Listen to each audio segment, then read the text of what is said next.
Before we drift into tonight's tale of the night magic of Ooo, I'd love to know where in the world are you watching from tonight? And what time is it for you right now? Drop it in the comments below. It's always magical seeing how far and wide this sleepy little community reaches. All right, lights low, blankets up, let's begin. When you close your eyes and think about Ooo, most people picture the bright candy colors, the lively characters, and the buzzing energy of daytime adventures. Finn rushing through grassy fields, Jake stretching into shapes, Princess Bubblegum in her pink laboratory, the sun shining warmly across kingdoms that each glow in their own strange beauty. But if you linger just a little longer in your imagination, something else begins to reveal itself. For Ooo has another side, one that wakes when the sun rests. The quiet night of Ooo is not silent, not empty, but full of a slower kind of magic. Stars drift like tiny lanterns across a sky so wide, it feels like it might stretch forever. The lands below dim, colors soften, and shadows grow longer. But the world does not sleep. Instead, it seems to breathe in a different rhythm, calmer, deeper, and more mysterious. Night is not simply the absence of day in adventure time.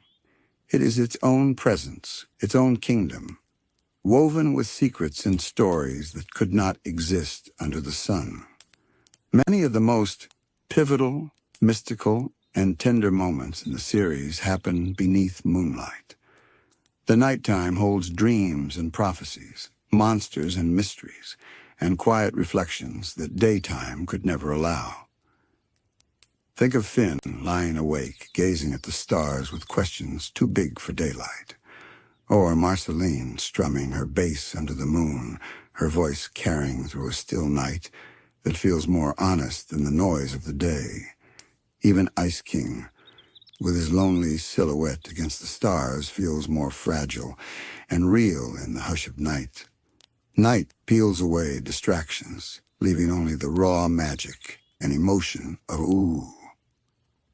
The very landscape seems different when painted in silver and shadow. The Candy Kingdom is not a place of cheer in these hours, but a glowing silhouette of candy towers under starshine. The Ice Kingdom glitters with a frozen brilliance, like shards of starlight scattered on ice. The Fire Kingdom burns against the night, like a heart still beating, wild and alive. Nighttime transforms Oo's kingdoms into something new, and the characters who walk through them seem transformed too.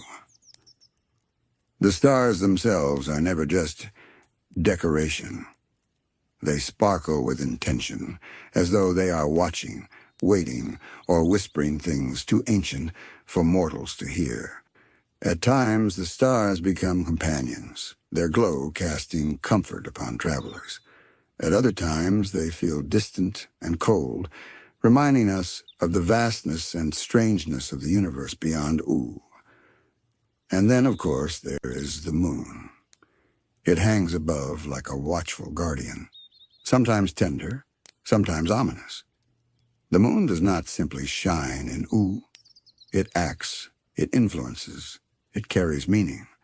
For vampires, the moon is life and hunger, a force they cannot escape. For dreamers, it is a mirror reflecting secret truths. For storytellers, it is the eternal companion to the stars. But before we dive into the moon's mysteries, it is important to simply linger in the feel of the night. The show often lets its atmosphere breathe. Long pauses of starlit skies, soft winds rustling through trees, rivers reflecting the glow of celestial light. These quiet details remind us that Ooo is not just a world of battles and adventures. It is a living, breathing place that holds silence with as much weight as sound. One of the most magical qualities of night in adventure time is how it shapes perspective. Daylight belongs to the kingdoms, the politics, the quests. Night belongs to the soul. Characters who laugh loudly in the sun often reveal their deepest vulnerabilities beneath the stars. Princess Bubblegum, always controlled and calculating in the light, admits her fears and regrets more freely under moonlight. Finn, who hides behind adventure and heroism during the day, often wrestles with who he truly is when the night is quiet and he is left alone with himself. The rhythm of Ooo slows with the setting sun, and we feel the pulse of the land differently. Daytime brings bold colors, dramatic contrasts, and clear outlines. Night softens them all, blurring edges, blending shadows, and inviting the imagination to fill in what cannot be seen. This is why dreams so often take root in the darkness of Ooo. The world itself seems to invite visions and prophecies, encouraging minds to wander where daylight logic cannot follow. Even the creatures of Ooo reflect this divide. During the day, life bustles with candy citizens, adventurers, and bright kingdoms. At night, spirits stir, shadows wander, and beings like vampires emerge. But not all nighttime beings are sinister. Some are gentle, like fireflies drifting through the grasslands, or the tiny cosmic fish that swim in the skies of dreamscapes. Night gives Ooo a chance to reveal layers hidden from plain sight. What feels simple under the sun becomes complex in the dark. A kingdom that seems cheerful by day feels mysterious by night. A hero who shines in battle by daylight becomes vulnerable beneath the stars. It is in this duality that Adventure Time weaves its magic, showing us that every world and every character has sides unseen until the quiet hours. The presence of night also brings an intimacy between character and audience. When we see Finn alone at night, we are closer to him than ever, hearing his thoughts unspoken in daylight. When Marceline sings Under the Stars, it feels like a personal serenade to the viewer as much as to the characters around her. The night peels back the mask of spectacle and leaves us with something raw and tender. Adventure Time is a show of contrasts, and nowhere is that clearer than in the balance of day and night. Night is not only a backdrop, but a character in its own right. It shapes mood, directs events, and reveals truths that the brightness of day might conceal. Ooo without its nights would be incomplete, stripped of half its soul. Night also shapes the journeys of heroes in ways that are easy to overlook. Finn's adventures often take on a different weight when they stretch past sundown. By day, he charges forward with confidence, his sword bright in the sunlight. But at night, there are moments where the vast sky and endless stars remind him of how small he really is. It is in those quiet, star-filled moments that Finn contemplates questions of destiny, of what it means to grow older, of who he wants to become. The stillness of night invites him to listen to his own doubts, to face not just monsters and villains, but the uncertainties within himself. For Jake, the night carries a gentler rhythm. His carefree nature does not vanish when the sun sets, but there is a different shade to his comfort. He stretches out like a pillow for Finn, humming softly as crickets sing around them. Jake's presence in the night feels like the embodiment of warmth, like a campfire under the stars. Where Finn wrestles with questions, Jake shows us the magic of ease, of simply existing in the moment, surrounded by night's calm. Together, their companionship glows brighter in these hushed hours like two lanterns guiding one another through darkness. Night is also when Ooo itself feels most alive with secrets. Think of the forest, quiet but never still. In the shadows of trees, eyes blink faintly. Creatures stir, and sometimes whispers seem to carry on the wind. In the distant hills, ancient ruins look almost awake under starlight, as though the stones themselves remember more than they let on. Even deserts and oceans feel changed, their edges soften, their mysteries heighten. This is when the past of Ooo, the ruins of the old world, feels closest to the surface. The ruins are especially haunting at night. What by day looks like broken concrete or scattered machines, by night feels like the remains of something half-remembered, glowing faintly in the imagination. Adventure Time never rushes to explain all of Oo's mysteries, but the darkness encourages us to imagine. Was this a city of the humans before the Mushroom War? Who walked these halls when they were whole? At night, questions feel heavier, as though the shadows themselves hold the answers just out of reach. And then there are the dreams. In Adventure Time, sleep is never just sleep. To dream in Ooo is to open a door, to step into realms where fate and prophecy weave themselves together. Dreams arrive most vividly at night, and many of the show's most profound moments happen when characters drift into visions beneath the stars.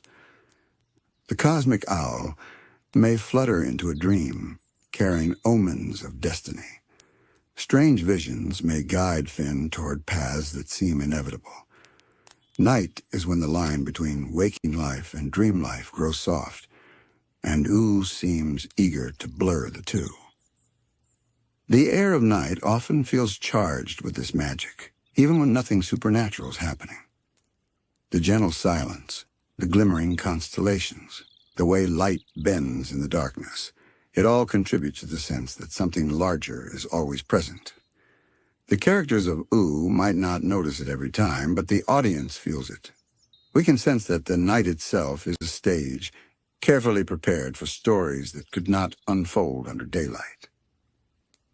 Even characters who thrive in the chaos of day seem to pause and reflect in the dark. Take Ice King. His silliness and desperation often overwhelm his scenes in the sunlight, but under the stars his loneliness becomes harder to ignore. There are moments where he looks out across the night sky, crown on his head, eyes tired. In those moments, he is not a villain or a fool. He is simply a soul, lost and longing. And the night makes space for us to see that. Marceline, too, is inseparable from the night. Though we will explore her connection to the moon more deeply in the next segment, even here, it is worth noticing how naturally she belongs to the darkness. Her songs feel richer under the stars, her shadows longer, her confessions more honest. She is a child of the night, and in her presence, we can sense how Oo's darkness is not something to fear, but something to embrace. It is the night that gives her voice its echo, her music its haunting tenderness. The night also blurs the boundaries of Oo's many dimensions. Strange portals appear more easily.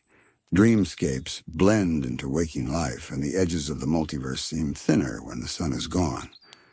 The nightosphere, for example, feels most at home in the hours of darkness. While it is a place of chaos and demons, the way it overlaps with Ooo reminds us that night is a liminal space, between light and shadow, safety and danger, waking and dreaming. In this space, anything can slip through. When we think of Ooo, we often picture it in motion. Heroes running, battles clashing, candy citizens bustling. But the night reveals Ooo in stillness. There is a beauty in watching the land hold its breath, in seeing the stars take the stage while the kingdoms grow quiet. In these moments, Ooo itself feels like a character with its own story, its own emotions. It has lived through catastrophe, grown strange and beautiful in the aftermath, and the night is its chance to rest, to let its history whisper instead of roar. It is easy to forget that Adventure Time is set in a post-apocalyptic world, the remnants of a great war scattered across its fields and mountains. Nighttime makes that history feel closer, as though the silence allows us to hear echoes from the past. The faint glow of broken towers, the shadows stretching across ancient ruins, the loneliness of a sky unbroken by human lights. All of these details remind us that Ooo was once Earth, reshaped by time and catastrophe. Day disguises this truth with color and life, but night lays it bare. Quiet of Oo's night is not empty silence. It is a quiet that hums with memory, with old voices that seem to drift through the trees or echo faintly off stone. Sometimes the show lingers on these atmospheres without any dialogue at all, and in those moments you can almost feel the land itself speaking. A faint breeze carries through the grasslands, bending the tall blades like waves upon an invisible sea. The stars above twinkle not as distant fires, but as though they are in conversation with the earth below, winking with secrets too ancient to translate. This kind of stillness invites both characters and viewers to breathe slower, to listen closer. Adventure Time has always known that silence is not emptiness, but a space where truth can reveal itself. Under the blanket of night, Ooo feels less like a chaotic patchwork of kingdoms and more like a single living organism. Every glowing tower, every dark forest, every creature wandering the shadows belongs to one great whole. Night weaves these fragments together into unity, reminding us that Ooo is not merely a backdrop, but a presence in itself. Consider the way the Candy Kingdom appears at night. By day, it is cheerful, bustling with citizens made of sweets and sugar, but under the stars, its colors dim to deeper tones. The candy towers become luminous, glowing faintly like lanterns in the dark. It feels less like a kingdom of whimsy and more like an ancient dream that happens to be alive. Princess Bubblegum, always busy with her experiments and strategies, sometimes pauses to look out across her sleeping kingdom. Those pauses remind us that even rulers can feel small beneath the enormity of the sky. Far to the north, the Ice Kingdom gleams like a mirror to the night. The jagged mountains, icy cliffs, and frozen castles seem to catch the stars themselves, scattering their light across ice as though the heavens had shattered upon the earth. At night, the Ice Kingdom feels both beautiful and lonely, the perfect reflection of its ruler. Ice King may not fully grasp the grandeur of his home, but for the viewer, those frozen nights underline how sorrow and beauty can exist side by side. The Fire Kingdom, too, is transformed when night falls. By day, it blazes with energy, a place of constant heat and tension. But in darkness, its flames burn more vividly, glowing against the surrounding black. It is as if the kingdom itself becomes a living heart, pulsing in time with the stars above. The fire does not diminish with the absence of sunlight. It grows more defined, a defiant statement of life burning even when the rest of the world sleeps. And then there are the forests of Ooo. During the day, they are vibrant, filled with creatures and chatter. But at night, they seem almost endless. The shadows between the trees deepen, and the rustling of leaves takes on a different tone, sometimes comforting, sometimes foreboding. These woods remind us that Ooo is filled with ancient things, some too old to name, that wake when the world grows dark. The forest at night is where mystery truly lives, a place that seems to expand into infinity if you gaze at it long enough. Night also alters the way time is felt. Daylight tends to race forward with activity, but night stretches, slows, and lingers. In Adventure Time, nighttime scenes often feel longer, more drawn out, as though the world itself has decided not to hurry. For characters, this provides space for reflection. Finn can lie under the stars and wonder about the future. Marceline can sing songs that reach deeper than words. Bubblegum can face the regret she hides from her people. Ice King can remember fragments of a life he no longer fully knows. Night is patient, and in that patience, truths slip through. It is worth noting how often transformations occur at night in the show. The boundary between who a character is and who they might become softens in the dark. Finn's heroism feels more fragile under the stars. Marceline's strength is tempered with vulnerability. Even the villains of Ooo seem more complicated when shown against the backdrop of night. Their shadows do not only make them threatening, they also reveal their loneliness, their isolation, their quiet humanity. Night reshapes not just the land, but the souls who walk upon it. Dreams, visions, and prophecies tie directly into this softness. When night falls, the universe seems to open itself as though reality itself has grown more flexible. The cosmic owl's appearances are not random. They are part of this pattern of night, revealing what cannot be shown in daylight. He appears in dreams with messages that are cryptic but true, guiding characters toward fates they cannot escape. Even if the characters wake and laugh it off, the night has already planted its seeds. There is also an intimacy between characters in these moments. Friends gather by campfires, share confessions, or simply exist together under the sky. Finn and Jake's bond feels most tender when they are lying side by side in the grass, the glow of stars above them. Marceline and Bubblegum, whose history is long and tangled, share some of their most honest exchanges at night, when the defenses of daylight no longer hold. It is in darkness that walls come down, and relationships reveal their truest shapes.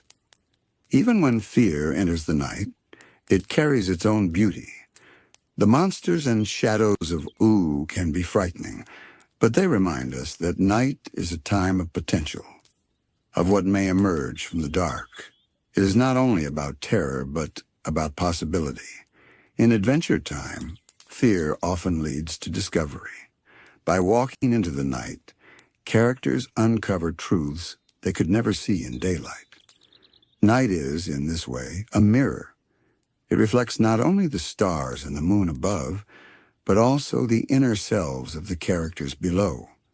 The day shows us who they want to be. The night shows us who they truly are. And Ooo, ever watchful, holds space for both. Quiet Night of Ooo also teaches us something about scale. In daylight, the world feels busy and immediate. Finn's battles, Jake's jokes, Bubblegum's experiments, Marceline's songs, all are happening at once, layered with noise and movement. But under the night sky, the vastness of the universe reclaims its presence. Suddenly, the problems of kingdoms feel small compared to the endless stars stretching into forever. This is why nighttime scenes often feel more philosophical. The night invites questions larger than any adventure. What lies beyond Ooo? Why do dreams speak of fate? What is the meaning of all these stories unfolding in the ruins of a broken world? Adventure Time never gives us direct answers, but that is part of its dreamlike magic. The night is not about solutions, it is about wonder. When Finn stares into the sky, or when the cosmic owl flutters through a dream, we are reminded that some mysteries are not meant to be solved, but cherished. The silence of Ooo at night feels like an invitation, not to rush, but to rest in curiosity.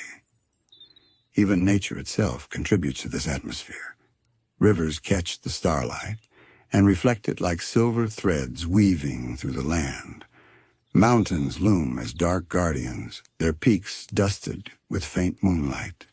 Clouds drift lazily, sometimes glowing with pale light, sometimes vanishing into darkness. The air seems cooler, fresher, and filled with the hum of nocturnal life. Crickets, owls, and unseen creatures fill the silence with a rhythm that is both comforting and mysterious. Oo's night is a symphony, soft and subtle, yet filled with meaning for those who listen. The theme of duality is constant in Adventure Time, and the contrast between day and night is one of its clearest expressions. Day belongs to action, night to reflection, day to kingdoms, night to dreams, day to roles, night to identities. By giving space to both, the series reminds us that life is not just about what we do, but about what we feel when everything else grows still. One of the most touching aspects of Oo's night is how it nurtures vulnerability. The bravest heroes confess fears, the most powerful rulers reveal doubts, and even the strangest creatures find a kind of fragile honesty. Adventure Time often hides emotional truths in playful humor, but when the night falls, the humor fades and the truths step into focus. The stars do not laugh, they listen, and in their quiet presence, so do we. Think of the times Marceline sings beneath the moon, her melodies echoing through empty fields. These are not battle cries or performances. They are confessions, released into the night because no one else could hear them so kindly. Or recall Princess Bubblegum, staring across her kingdom, her usual certainty softening into hesitation. In the night, she is not a ruler, not a scientist, but simply a person trying to hold together a world that might crumble. Even Finn, whose laughter defines his daylight, often turns solemn beneath the stars, wrestling with feelings too large to share. Night becomes a companion itself. It offers space when no one else can. It does not judge, does not demand, does not distract. It simply holds the characters, surrounding them in its vast embrace, allowing them to be small, to be human, even in a world of magic and chaos. This intimacy is why the Night of Ooo feels so central to the show's heart. It reminds us that beyond all the wild adventures, these characters are souls searching for meaning, just as we are. The night is also a bridge to history. Beneath its cover, the ruins of the old world feel louder. The empty highways, crumbled buildings, and half-buried machines take on a solemn glow. It is at night that the apocalypse feels closest, a reminder that the world we see is built atop a graveyard of the world that was. But even in this, there is beauty. The stars do not mourn the past, they shine upon it, reminding us that endings always give way to new beginnings. Ooo may be a world born from tragedy, but its nights are filled with wonder that the old world could never have imagined. And so the Quiet Night of Ooo is more than just a setting. It is a character, a force, a rhythm that shapes the land and the people who live upon it. It is where secrets are revealed, where souls are bared, and where mysteries stretch beyond what the eye can see. It holds both fear and comfort, both memory and possibility. Without its nights, Ooo would be incomplete, missing half of the beauty that makes it whole. When we think of Adventure Time, we might recall the laughter, the songs, the battles, the bright colors of day. But it is the night that gives those moments depth. It is the night that whispers the truths beneath the surface, that allows us to feel not just entertained, but moved. The stars and the moon, the silence and the shadows, the dreams and the destinies, all these live in the Quiet Night of Ooo, waiting patiently for us to listen. And as we close this first chapter of our journey into the night magic of Ooo, we leave ourselves standing beneath that vast sky, the moon glowing above, the stars shimmering endlessly, and the land below breathing with secrets too deep for daylight. This is the world that holds all the stories to come, the canvas on which vampires, prophecies, and cosmic truths will be painted. The Quiet Night of Ooo has shown us its heart, and now we are ready to step deeper into the mysteries it holds. When we shift our gaze upward in the quiet night of Ooo, one presence draws the eye more than any other. The moon, round and radiant, hangs above the land like a watchful guardian. Its silver light spills gently across forests, deserts, and kingdoms, softening their edges and painting them in a glow that feels at once protective and unsettling. In Adventure Time, the moon is never just a background ornament. It is a symbol, a force, and sometimes even a character with its own mysterious intentions. The moon in Ooo carries a duality. To some, it is a source of guidance and comfort. For others, it is a reminder of hunger and danger. Its light can soothe or expose, reveal or conceal, depending on who gazes upon it. This layered symbolism is what makes the moon feel alive in Adventure Time's lore. It is not passive. It shapes events and beings in subtle but profound ways. Think of how the moonlight falls upon the grasslands, turning green fields into silver seas. Finn often found himself wandering beneath that glow, not in battle, but in thought. For him, the moon represents reflection, a moment to pause between adventures and listen to the questions in his own heart. The moon seems to invite honesty, pulling hidden truths from the shadows where they rest. It becomes not only a light in the sky, but a mirror, asking those below to look inward. For others, the moon is far less gentle. The vampires of Ooo know its power intimately. Their strength and survival are tied to its presence. In the Stakes miniseries, the moon vampire was one of the most terrifying foes Marceline ever faced. This creature embodied the darker aspect of the moon's influence. Relentless, cold, and inescapable. Where Finn might find solace in the moon, a vampire finds compulsion, a pull they cannot ignore. It is as though the moon itself demands loyalty from them, binding them in cycles of hunger and power.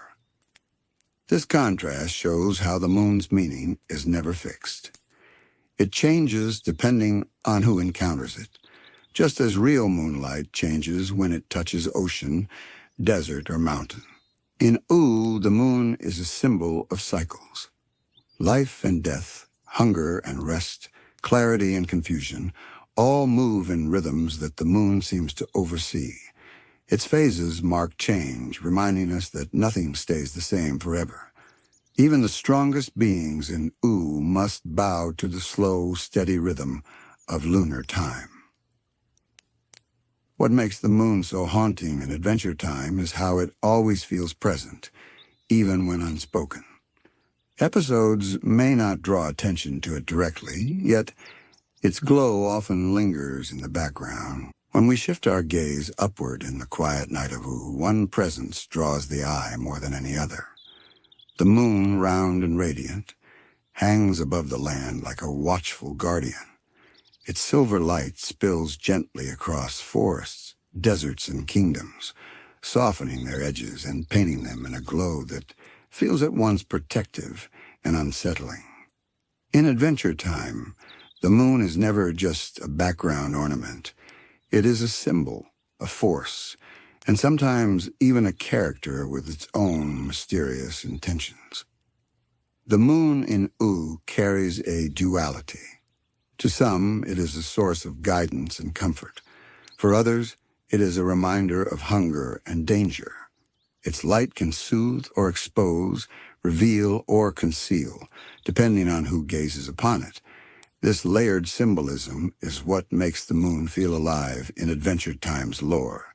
It is not passive. It shapes events and beings in subtle but profound ways. Think of how the moonlight falls upon the grasslands, turning green fields into silver seas. Finn often found himself wandering beneath that glow, not in battle, but in thought. For him, the moon represents reflection. A moment to pause between adventures and listen to the questions in his own heart. The moon seems to invite honesty, pulling hidden truths from the shadows where they rest. It becomes not only a light in the sky, but a mirror, asking those below to look inward. For others, the moon is far less gentle. The vampires of Ooo know its power intimately. Their strength and survival are tied to its presence. In the Stakes miniseries, the moon vampire was one of the most terrifying foes Marceline ever faced. This creature embodied the darker aspect of the moon's influence. Relentless, cold, and inescapable. Where Finn might find solace in the moon, a vampire finds compulsion, a pull they cannot ignore. It is as though the moon itself demands loyalty from them, binding them in cycles of hunger and power. This contrast shows how the moon's meaning is never fixed. It changes depending on who encounters it, just as real moonlight changes when it touches ocean, desert, or mountain. In Ooo, the moon is a symbol of cycles. Life and death, hunger and rest, clarity and confusion, all move in rhythms that the moon seems to oversee. Its phases mark change, reminding us that nothing stays the same forever. Even the strongest beings in Ooo must bow to the slow, steady rhythm of lunar time. What makes the moon so haunting in Adventure Time is how it always feels present, even when unspoken. Episodes may not draw attention to it directly, yet its glow often lingers in the background, watching over events. The moon is like a silent witness recording what unfolds in Oo's story. In this way, it mirrors the audience itself. Just as we watch these characters, the moon watches too, calm and unblinking, no matter how joyful or tragic the scene becomes. At times, the moon almost seems to hold memory. Its light falls upon the ruins of the old world just as it falls upon the new. It has seen the Mushroom War and the strange rebirth of magic that followed. It has watched civilizations rise and collapse, kings fall, and heroes stumble. This timelessness gives the moon a weight of authority. It does not intervene, yet its very presence reminds us of the long, unbroken continuity of Oo's history. Characters often seem smaller beneath its glow, as if the moon gently reminds them of their place in the larger tapestry. Even beings as powerful as Princess Bubblegum or Marceline are humbled by it. Bubblegum, so often in control of her kingdom and her science, cannot control the moon. Marceline, though bound to its cycles, cannot change its eternal rhythm. The moon teaches humility, a reminder that no one in Ooo truly exists outside of the nature's patterns. The moon also becomes a stage for symbolism. When a character steps into its light, we often sense something important is about to unfold. Fights, revelations, and moments of deep vulnerability tend to occur beneath its silver glow. The moon is like a spotlight, illuminating truths that would remain hidden in the chaos of day. It is not aggressive, but it is insistent. It shines until secrets cannot remain in shadow any longer. And yet, despite its heavy symbolism, the moon in Ooo is never stripped of its beauty. Its light is soft, ethereal, and deeply comforting. It wraps the land in calm, even when danger lurks nearby. It gives space for characters to sing, to confess, to face themselves. It is a constant presence, steady and faithful, reminding us that even in a world filled with chaos and mutation, there is something enduring. The moon's watchfulness also speaks to the way Ooo itself is constructed as a land of cycles. Day and night, summer and winter, joy and sorrow, all exist in a looping rhythm. The moon is the silent reminder of these patterns, always rising, always falling, always present, whether it shows its full face or hides in shadow. In this way, it is not only a piece of scenery, but an anchor of meaning. Just as tides on Earth follow the pull of the moon, so too do the lives of Oo's beings seem to ebb and flow under its gaze. For Marceline, this connection is especially potent. As a half-demon, half-vampire, her story has always been tied to hunger, survival, and cycles of loss and renewal. The moon amplifies this connection. When she faces the moon vampire, she is not just fighting a foe. She is confronting the truth of her own existence, the hunger that can never be fully silenced, the rhythm of craving and restraint. The moon's light on her is not gentle comfort, but a challenge. Can she resist what it awakens within her, or will she succumb? The fact that she chooses her own path, even under its pull, is part of what makes her arc so powerful. The moon also mirrors the way memories linger in Adventure Time. Just as its phases remind us of time's passage, memories come and go in cycles for the characters. Simon Petrikov, buried beneath the crown's madness, is one of the clearest examples. Though his tragedy is not directly tied to the moon, the symbolism resonates. He is caught in a cycle he cannot escape, waxing and waning between himself and the Ice King. And always the moon is there in the sky, watching silently, reflecting how some struggles stretch beyond a single lifetime. In moments of quiet, the moon becomes almost like a diary for the land. It shines the same way on Finn's youthful questions as it did on the ruins left from the Mushroom War. It does not change for individuals, but it marks their stories by simply being present. To imagine Ooo without its moon is to imagine it without a witness, without a mirror. Its presence tells us that even in solitude, no one is truly alone. Something greater is always observing, always remembering. The way the moon interacts with light and shadow in the show is also significant. Its glow softens the harshness of night, creating gradients where darkness might otherwise swallow everything. This balance is symbolic of the way Ooo itself exists in contrasts. It is a land shaped by apocalypse, yet filled with joy. It is a place of monsters, but also of friendships. The moon embodies this balance by being both gentle and commanding, illuminating, but never overwhelming. Its light says, yes, there is darkness, but there is also clarity within it. The moon also appears in dreams, often indirectly. When characters slip into visions or moments of prophecy, lunar imagery is rarely far behind. Dreams in Adventure Time are gateways to truth, and the moon is the quiet guide on that path. Even when it does not appear directly, the idea of its watchfulness lingers, suggesting that dreams are not random, but part of the larger cosmic rhythm it oversees.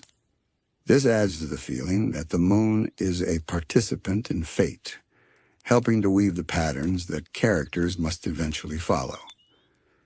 Another fascinating quality of the moon in Ooo is how it levels hierarchies. Under its light, kings and peasants, heroes and villains, all are reduced to silhouettes gazing at the same sky. The moon does not favor one over another. It shines on all with equal detachment. This universality makes it a democratic symbol of sorts, reminding us that, in the grand scheme, every soul in Ooo shares the same night. Whether you are a ruler in a candy castle or a lone wanderer in the grasslands, the moon sees you the same way. Yet for all its impartiality, characters interpret the moon personally. For Finn, it may be a friend. For vampires, it is a master. For Bubblegum, it is a reminder of forces she cannot control. For Ice King, it is a companion to loneliness. For Marceline, it is both curse and muse. The moon is powerful precisely because it is so open to meaning, because it holds so many truths at once. It is a canvas onto which every character projects their fears, hopes, and secrets. And what of its silence? Unlike the cosmic owl, The moon never speaks. It does not deliver prophecies in the words. Its power lies in what it does not say. Its silence forces characters to confront themselves, to interpret its glow in ways that reveal their own inner state. It is not a teacher in the traditional sense, but more like a mirror, showing each person the reflection they most need to see, whether they are ready or not. The moon's silence also resonates with the way Adventure Time treats mystery itself. In Ooo, not every question has an answer, and not every riddle is meant to be solved. The show allows space for uncertainty, and the moon embodies that quiet unknown. It asks nothing, explains nothing, and yet its presence changes everything. In this way, it becomes a guide for both characters and viewers, reminding us that some truths are felt, not spoken, and that silence can carry as much meaning as words. The moon's phases add another layer of symbolism. A full moon in Ooo glows with completeness, a reminder of cycles reaching their peak. New moons, where the sky grows darker, invite introspection and unease. For characters like Marceline, these shifts are more than aesthetic. They mark real changes in power and vulnerability. The waxing and waning of lunar light becomes a rhythm they must live with, a constant reminder that nothing is ever fixed, that strength and weakness are always temporary states. The Stakes miniseries gave the moon its most direct embodiment through the moon vampire. Unlike other vampires Marceline faced, this one was not brash or flamboyant. It was quiet, eerie, and relentless, its pale glow reflecting the cold hunger of the moon itself. The fight against it was more than physical. It was symbolic, as Marceline confronted the part of herself tied to cycles of dependence and craving. The moon vampire reminded her and us that the moon is not always a nurturing presence. Sometimes it is the shadow that will not let go, the cycle that refuses to break. And yet even this darker side of the moon carries lessons. To resist its pull is to assert individuality, to claim freedom against forces that seem eternal. Marceline's defiance in the struggle is a reminder that even in the face of cycles larger than oneself, choice still matters. The moon may dictate tides and cravings, but it cannot dictate the soul. In this way, Adventure Time gives the moon its complexity. It is powerful, influential, but never absolute. Beyond vampires, the moon shapes the dreams and imaginations of Ooo. Its glow has a way of stirring feelings that are otherwise buried. Under its light, friendships deepen, confessions are made, and characters face the parts of themselves they avoid by day. Marceline and Bubblegum's relationship, long fraught with distance and regret, finds much of its resolution under the moon. In those quiet hours when walls fall and honesty feels safer, the moon becomes the silent witness to reconciliation. Even Finn, whose journey is filled with battles and laughter, finds some of his most contemplative moments beneath the moon. There are times when he stares upward and wonders about destiny, about the meaning of heroism, about what lies ahead. The moon does not answer, but its silence is not cruel. Instead, it gives him space to wonder, to wrestle with his own questions, to grow. The moon does not guide with words, but with presence, letting Finn discover who he is in its quiet company. The moon's watchful light also amplifies the sense of history in Ooo. Just as it shines on the present, it has shone on everything that came before. The Mushroom War, the rise and fall of civilizations, the birth of strange kingdoms, all unfolded under its gaze. This timelessness makes the moon feel like the oldest character in the series, one that has endured long before anyone else, and will endure long after. It does not change with empires or battles. It is the one constant in a world defined by change. This timeless quality is both comforting and unnerving. Comforting because it suggests continuity, a thread connecting all stories.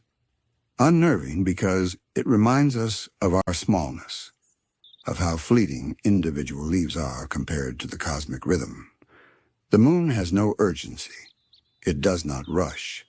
It is patient, eternal, watching as countless generations rise and fade. For the people of Ooo, this patience becomes a lesson in itself. Heroes may fight to shape their fates, but the moon reminds them that they are part of something much larger. And still, for all its grandeur, the moon's greatest gift may be its intimacy. Despite spanning the entire sky, its glow often feels personal, like a secret shared between it and the one who looks up at it. This intimacy explains why so many of Oo's most tender scenes happen beneath its light, whether it is a song, a confession, or a moment of stillness. The moon creates the space for vulnerability. Its watchfulness is not invasive, but compassionate, allowing characters to reveal themselves without fear. In this way, the moon becomes both stage and audience. It illuminates the scene while also being the one to silently receive what is shown. When Marceline sings, the moon listens. When Bubblegum falters, the moon observes. When Finn wonders, the moon holds his questions. It is a presence that never interrupts, never directs, but always bears witness. And in a world as chaotic and unpredictable as Ooo, that steady presence is invaluable. The moon's role in Ooo is also tied to its ability to bridge the ordinary and the extraordinary. By day, the world is loud with activity, but at night, under lunar light, even the smallest details feel significant. A shadow moving across a hill, the flicker of a firefly, the sound of a river. These moments take on an almost sacred quality beneath the moon. Adventure Time often lingers on these quiet images, as if to remind us that the simplest things are part of a grander rhythm. The moon elevates them, casting them in silver and giving them meaning. This reflective glow also highlights the way characters experience time. Adventure Time repeatedly shows us how fleeting moments can hold eternal significance. A song sung under the moon might last only minutes, but the feeling it creates lingers far longer. For characters who have lived through centuries, like Marceline or Bubblegum, these moments offer rare stillness. The moon becomes a clock outside of clocks, reminding them that even though they measure time differently, they too are part of its unending cycle. It is also important to recognize how the moon shapes the emotional tone of the series. Without it, Oo's nights might feel cold or menacing. Instead, they are balanced, tinged with both mystery and tenderness. Even in episodes where danger looms, the presence of the moon adds a layer of quiet beauty. This is especially true in moments of transformation. When a character grows, accepts something difficult, or faces a deep fear, the moon is often there, watching and softly illuminating the change. The moon's influence extends even to Oo's magic. While spells and enchantments are not always directly tied to lunar cycles, the symbolism of the moon remains close to sorcery. Night is when portals open, when dreams carry messages, when hidden powers awaken. And though the show rarely explains these mechanics outright, the moon's light often coincides with moments where the boundaries between worlds blur. The implication is clear. The moon is not just a passive orb, but an active participant in Oo's mystical balance. There is also a striking universality in how the moon interacts with characters across alignments. Heroes, villains, rulers, wanderers, even cosmic beings, all stand beneath its glow. This equalizing presence underscores a central theme of Adventure Time, that all beings, no matter their strength or role, share the same sky. The moon sees them all. It listens to their songs, their schemes, their laments, without judgment. This makes it one of the rare constants in a universe filled with unpredictable chaos. When we step back, we realize that the moon is not simply a light in the sky. It is an axis of meaning. To some, it is comfort. To others, a reminder of hunger. To many, it is a witness, a mirror, or a stage. By holding all these meanings at once, the moon becomes one of the richest symbols in Adventure Time's lore. It represents not just the cycles of night and day, but the cycles of identity, memory, and destiny that shape Ooo itself. And though the moon never speaks, its silence carries the weight of history. It is shown on the world before the Mushroom War, during the catastrophe, and through the rebirth of magic that followed. It has seen empires rise, friendships falter, and heroes pass into legend. Its quiet endurance tells us that Ooo is not simply a place of fleeting stories, but part of a much older cosmic tale. The moon assures us that nothing is ever truly lost. Light, even when hidden, will return. Cycles will continue. Life will find its rhythm again. Perhaps this is why so many of Oo's most poignant moments are framed beneath lunar light. The moon creates a container for vulnerability, for truth, for endings and beginnings. It does not interfere, yet its presence changes everything. When Marceline faced the moon vampire, the battle was not only against the foe, but against the inevitability of cycles. When Finn reflected beneath its glow, he was not only asking about his future, but about the nature of destiny itself. When Bubblegum looked out over her kingdom, she was reminded that her control had limits, that some forces are older and greater than her science. The moon, in this way, is both eternal and deeply personal. It belongs to everyone, and yet it feels like it belongs to each character individually. It is vast enough to hold the weight of Oo's history, yet intimate enough to catch a single tear in its light. It is impartial, yet it shapes the emotional heart of the series more than many characters do. It is quiet, yet it speaks volumes. As we close this exploration of the moon's watchful light, we can feel its dual nature lingering. It is beautiful but cold, comforting but demanding, eternal yet ever-changing. In its silence, it reflects the deepest truths of Ooo, that life is fragile, cyclical, and always touched by forces beyond understanding. The moon does not need to explain itself. It simply shines, and in its glow, Ooo reveals itself in ways the sun could never allow. And so the moon continues, rising and falling, its silver light stretching across the land. For vampires, it is a law they cannot escape. For dreamers, it is a companion. For rulers, a reminder of humility. For heroes, a mirror of destiny. Its watchfulness is constant, unyielding, and endlessly mysterious. And in that constancy, it becomes one of the most profound symbols of the world of Adventure Time.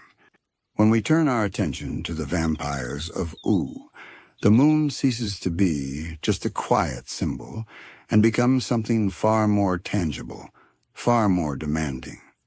To most of Oo's inhabitants, the moon is a distant guardian, a source of reflection or comfort. But to vampires, its light is not optional. It is binding.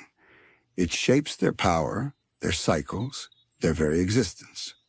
The bond between the moon and vampires is one of the most fascinating threads in Adventure Time's lore. It is not simply a metaphor. It is written into their biology, their magic, and their curse.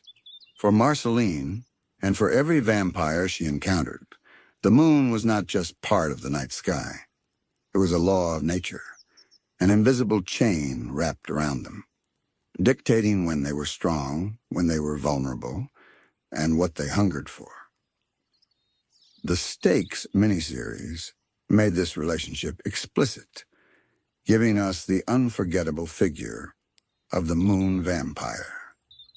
This being was unlike the other vampires Marceline faced. The fool was loud, careless, and chaotic. The Hierophant was cunning, sharp, and dangerous. The Empress was manipulative and seductive. Each of them represented a different archetype of vampiric hunger. But the moon vampire was different.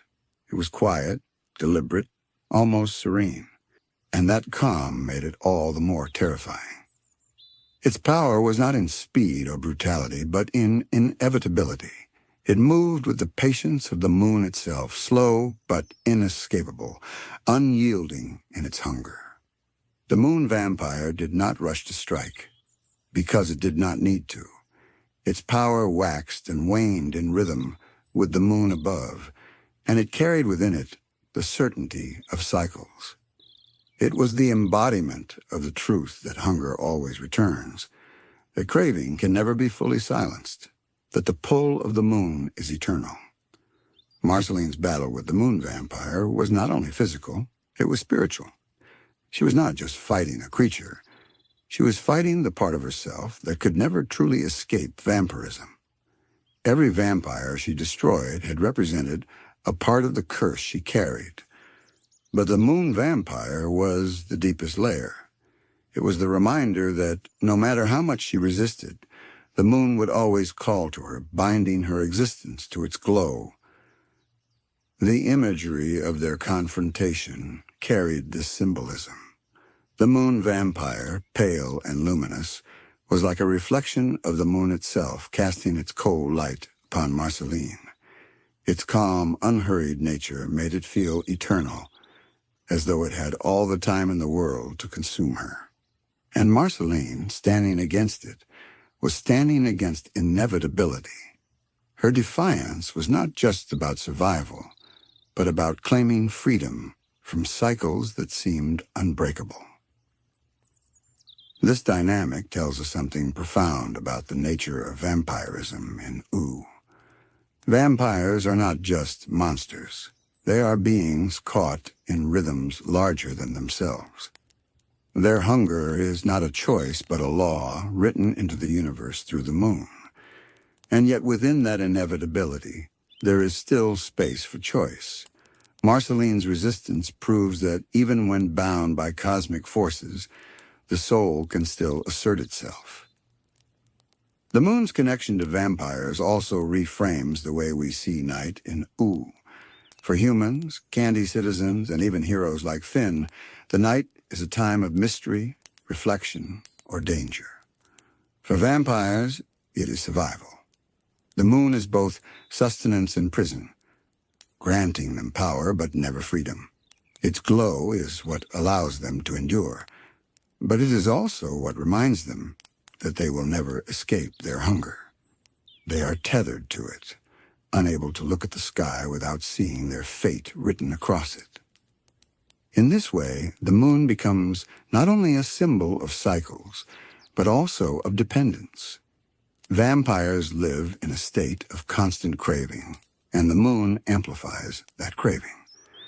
The moon vampire was not a villain in the traditional sense. It was a truth personified. It was the hunger itself, shaped into a form that Marceline could fight. And by facing it, she was facing her deepest fear, that her entire existence was defined by something she could not control. And yet there is tenderness in this connection too. The moon may bind vampires, but it also sustains them. Its light gives them continuity, a kind of immortality. They may be cursed, but they are also part of something vast and timeless. Marceline's story reflects this tension. She does not reject the moon entirely. She learns to live with its pull, to find her own meaning within the cycles it enforces. That acceptance is part of what makes her character so enduring. The Vampires of Ooo remind us that the moon is not only a passive presence. It has agency, influence, and power. It shapes the lives of those who fall under its sway. And through its connection to hunger, It teaches us something about the nature of desire itself, that it cannot be erased, only confronted, resisted, and lived with. In this way, the vampires are less villains and more mirrors, showing us what happens when craving becomes eternal. Marceline's confrontation with the moon vampire was haunting, not because of its violence, but because of its slowness. The creature did not lunge recklessly or shout threats. It advanced with an eerie patience, as if certain that resistance was pointless. This calmness mirrored the moon itself, steady, cyclical, unyielding. The terror was not in sudden danger, but in the realization that the hunger it embodied would always return again and again, just as the moon itself always does. For Marceline, this battle was like facing a reflection of her own inner self. She had always carried contradictions, demon and human, musician and warrior, loner and companion. Yet none of those contradictions weighed on her as heavily as her vampiric hunger. The moon vampire embodied that craving. It was not a stranger, but a part of her given form. To defeat it was to assert that she was more than her hunger, more than the cycles that threatened to define her. What makes this moment so powerful in Adventure Time storytelling is that it did not strip away the complexity of vampirism. Marceline did not defeat the moon vampire and suddenly become free of all hunger. Instead, she accepted that the moon's influence would always remain, but she could still choose who she wanted to be within that influence. This subtle resolution reflects the way Adventure Time often frames its deepest truths, not with neat solutions, but with balance.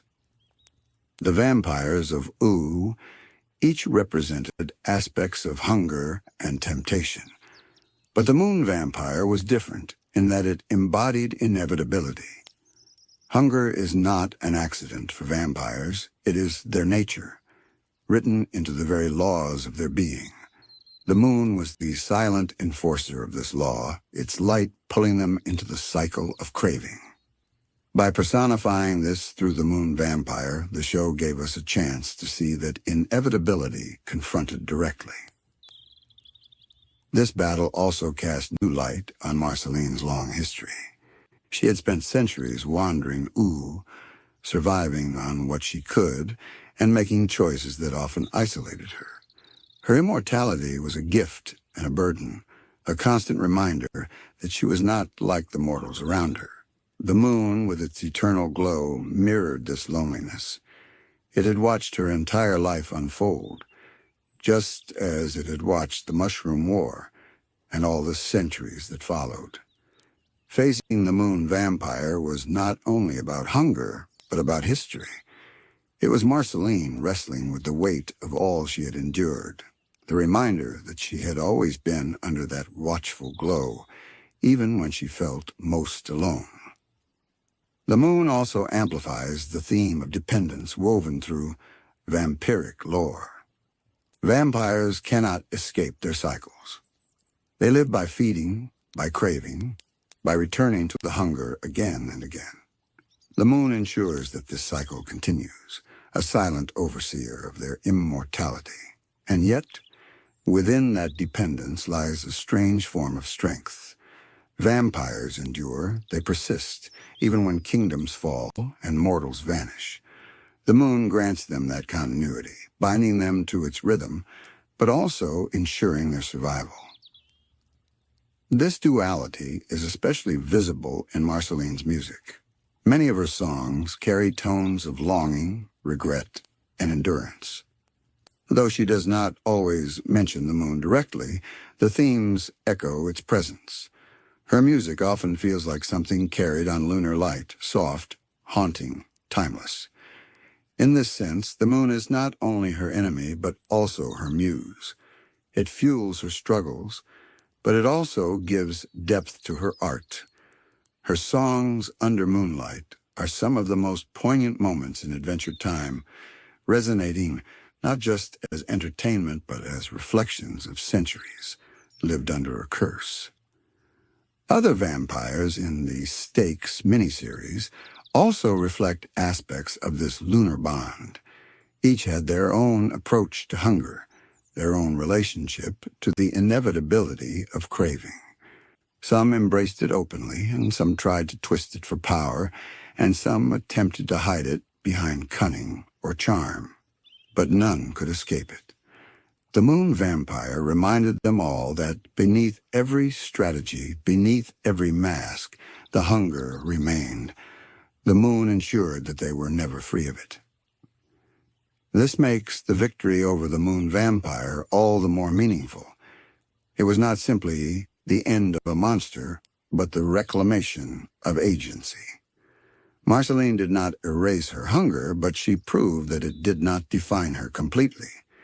Even when bound by cosmic laws, she could still decide how to live, how to love, how to create. The moon may dictate cycles, but it cannot dictate the soul. That truth is the quiet victory hidden beneath the battle's surface. The moon's tie to vampirism also gives us a glimpse into the wider cosmology of Ooo. Just as the sun governs life and growth for many beings, the moon governs survival and hunger for vampires. This balance suggests that Ooo is a world where celestial bodies are not just background elements, but active forces shaping the destinies of its inhabitants. The moon is not impartial for vampires. It is a constant reminder that their lives are different, marked by a rhythm they did not choose but must live with. The moon's influence over vampires also reshapes the way we understand Oo's night itself. For most creatures, the night is simply a passage of time, something to be endured or embraced, depending on temperament. But for vampires, night is their truest stage. The moon's glow is not just light, it is energy, fuel, and presence. Their very existence becomes more pronounced when its silver face rises, as though the world itself acknowledges their place in its cycles. This grants them both strength and exposure, for the same light that empowers them also reveals them. In the Stakes story, this duality plays out vividly. Marceline's hunt for the resurrected vampires is not simply a quest to defeat old enemies, but a confrontation with the nature of vampirism itself. Each vampire symbolizes a facet of the curse, and the moon vampire is the culmination, the embodiment of inevitability. It represents the hunger that lingers even when every other distraction fades. Its serene, almost emotionless demeanor echoes the silent watch of the moon above. Just as the moon does not explain itself, the moon vampire does not rant or boast. It simply exists, patient and certain, a predator without urgency because time itself is on its side. Marceline's victory was therefore symbolic on many levels. Defeating the moon vampire was not only a matter of survival, but of rejecting the notion that her identity could be reduced to an endless cycle of hunger.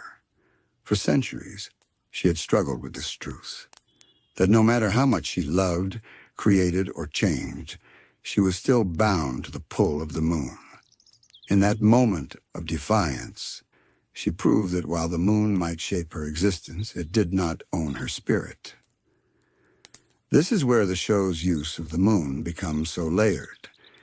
In many stories, the moon is simply a backdrop for monsters, a convenient setting for gothic imagery.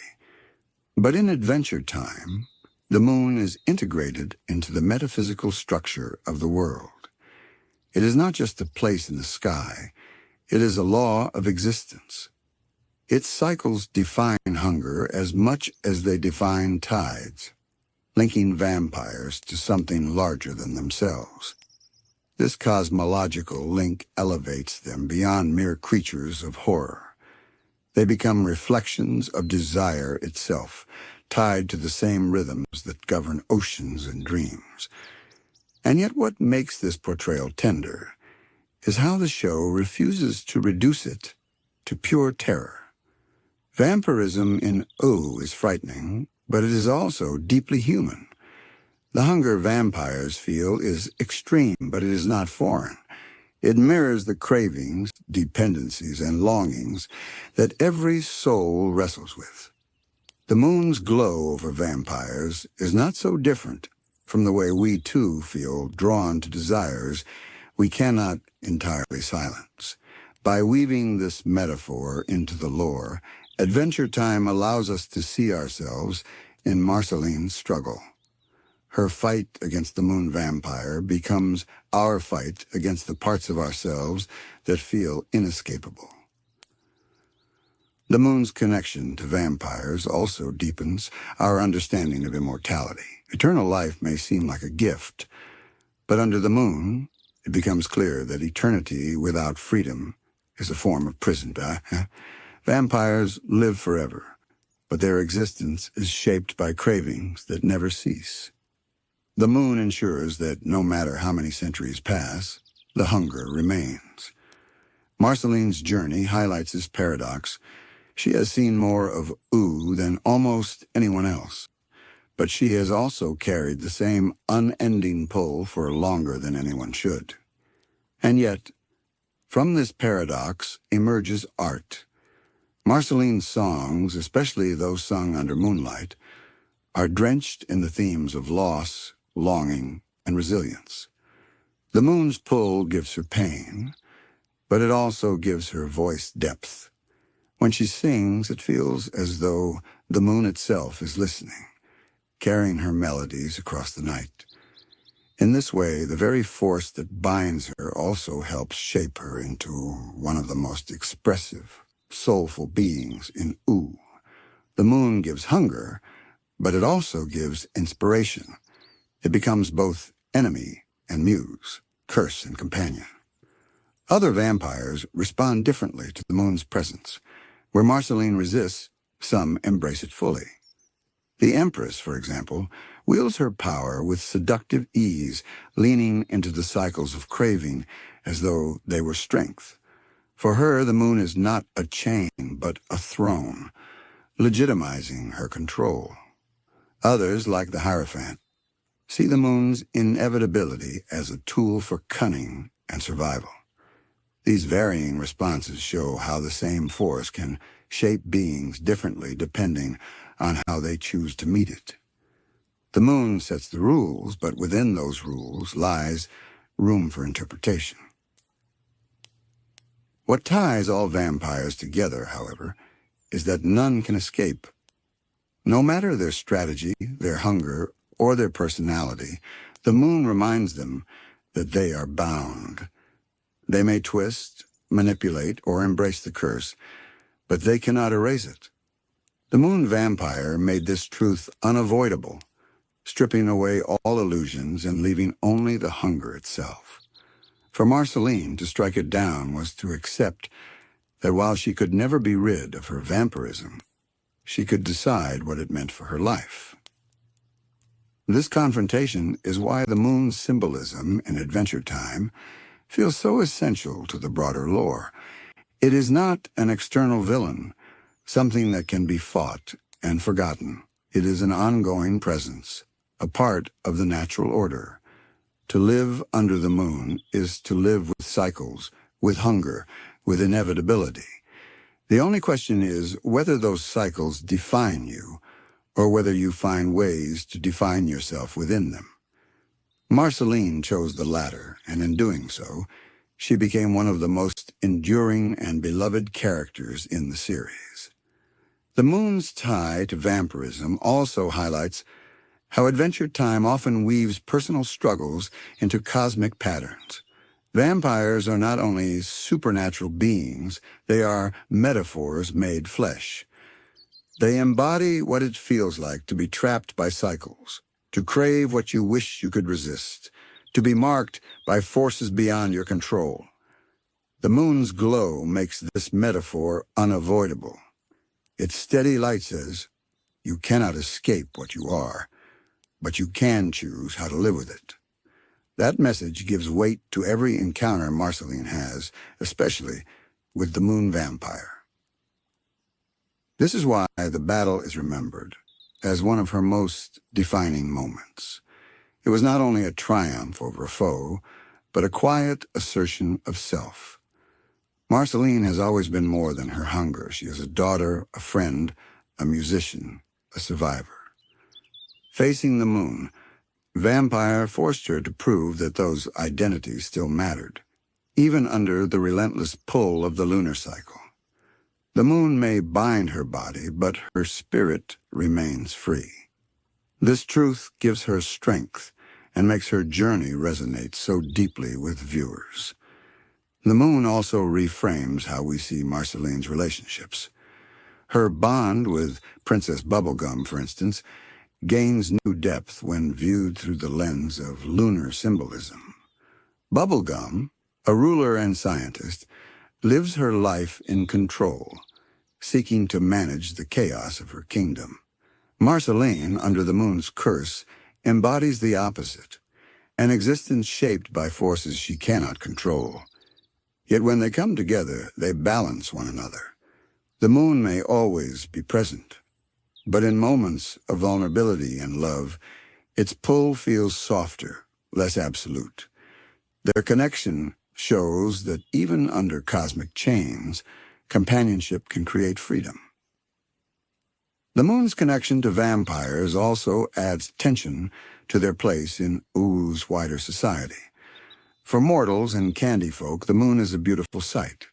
For vampires, it is survival. This difference sets them apart, creating a quiet loneliness that Marceline feels deeply. She lives in both worlds, walking among mortals while bound to a hunger they can never truly understand. The moon becomes a symbol of that divide, glowing above as a constant reminder that she is not entirely of their world. And yet the moon also grants her continuity, a bridge across centuries. While kingdoms rise and fall, while friends grow old and pass away, the moon remains. In its steady light, Marceline finds something she can rely on. It does not waver. It does not abandon her. Though it binds her with hunger, it also stays with her as a companion through endless change. This duality, curse and comfort, is at the heart of her relationship with the moon. Adventure times brilliance lies in presenting this relationship without forcing a single interpretation. The moon is not painted as wholly evil or wholly benevolent. It is both. It is the hunger that never dies and the light that never leaves. It is the inevitability of cycles and the beauty of endurance. For Marceline, for the other vampires, and for the audience, this complexity feels honest. Life, after all, is rarely simple. Our struggles often carry both pain and meaning, both curse and gift. The moon captures that truth perfectly. It is also worth remembering that Marceline's fight with the moon vampire takes place not in a grand castle or in front of cheering crowds, but in the quiet night. The stage is simple, illuminated only by the moon's glow. This makes the confrontation feel deeply personal. It is not spectacle, but reflection, as if the moon itself is watching, waiting to see what choice she will make. When she triumphs, it is not through brute force alone, but through resilience, patience, and refusal to yield. In this way, her victory is an act of defiance against inevitability itself.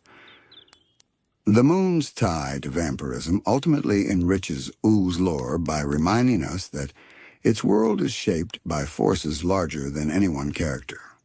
Just as the cosmic owl carries fate through dreams, and just as the lich represents entropy and death, the moon represents cycles that cannot be escaped.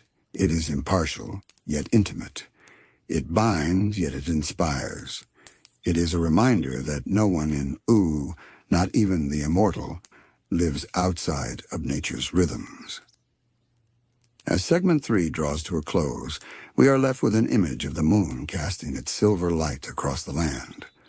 Vampires stir beneath it, their hunger awakening with its glow. Marceline stands in its radiance, her shadow long, her eyes steady. She knows the moon will always be there, watching, binding, reminding. But she also knows that she is more than its pull. She carries songs, memories, friendships, and choices that the moon can never take away. In that knowledge lies her freedom, fragile, but real. The moon and the vampires of Ooo together weave one of the most poignant metaphors in Adventure Time's tapestry. They remind us that even when life binds us to cycles we cannot control, we still hold the power to decide how to live within them. The moon's light may be eternal, but so too is the resilience of those who dare to stand beneath it and choose their own path. The moon lowers its gaze and the night deepens. Another presence begins to take the stage. The stars of Ooo scatter themselves across the sky like a field of glowing seeds, each one pulsing with quiet intention. Unlike the moon, which commands with its steady rhythm, the stars whisper. Their light is faint but countless, stretching outward into infinity, reminding those who look upward that the world of Ooo is only one story among many. The stars in Adventure Time are rarely just decoration. They feel alive, arranged with care, as if they are watching, waiting, or perhaps remembering. At times, they give the night a sense of calm beauty, turning silence into comfort. At other times, they seem cold, distant, and unreachable, filling characters with the uneasy awareness of how small they truly are. This duality captures the way stars often function in myth. They are both guides and reminders of the vastness that lies beyond. For Finn, the stars become companions in solitude. On nights when he cannot sleep, when the weight of heroism presses too heavily on his shoulders, he stares at them and wonders. Each point of light feels like a question, a fragment of something greater that he cannot quite touch. They reflect back his longing for answers, for clarity, for understanding of where his path might lead. The stars do not reply, but their silence is not cruel. It is patient, inviting him to listen for meanings that cannot be spoken aloud. The show often lingers on wide shots of Oo's night sky, filling the frame with the constellations. These moments are not filler. They are breath, pauses where the story steps aside to remind us of something larger.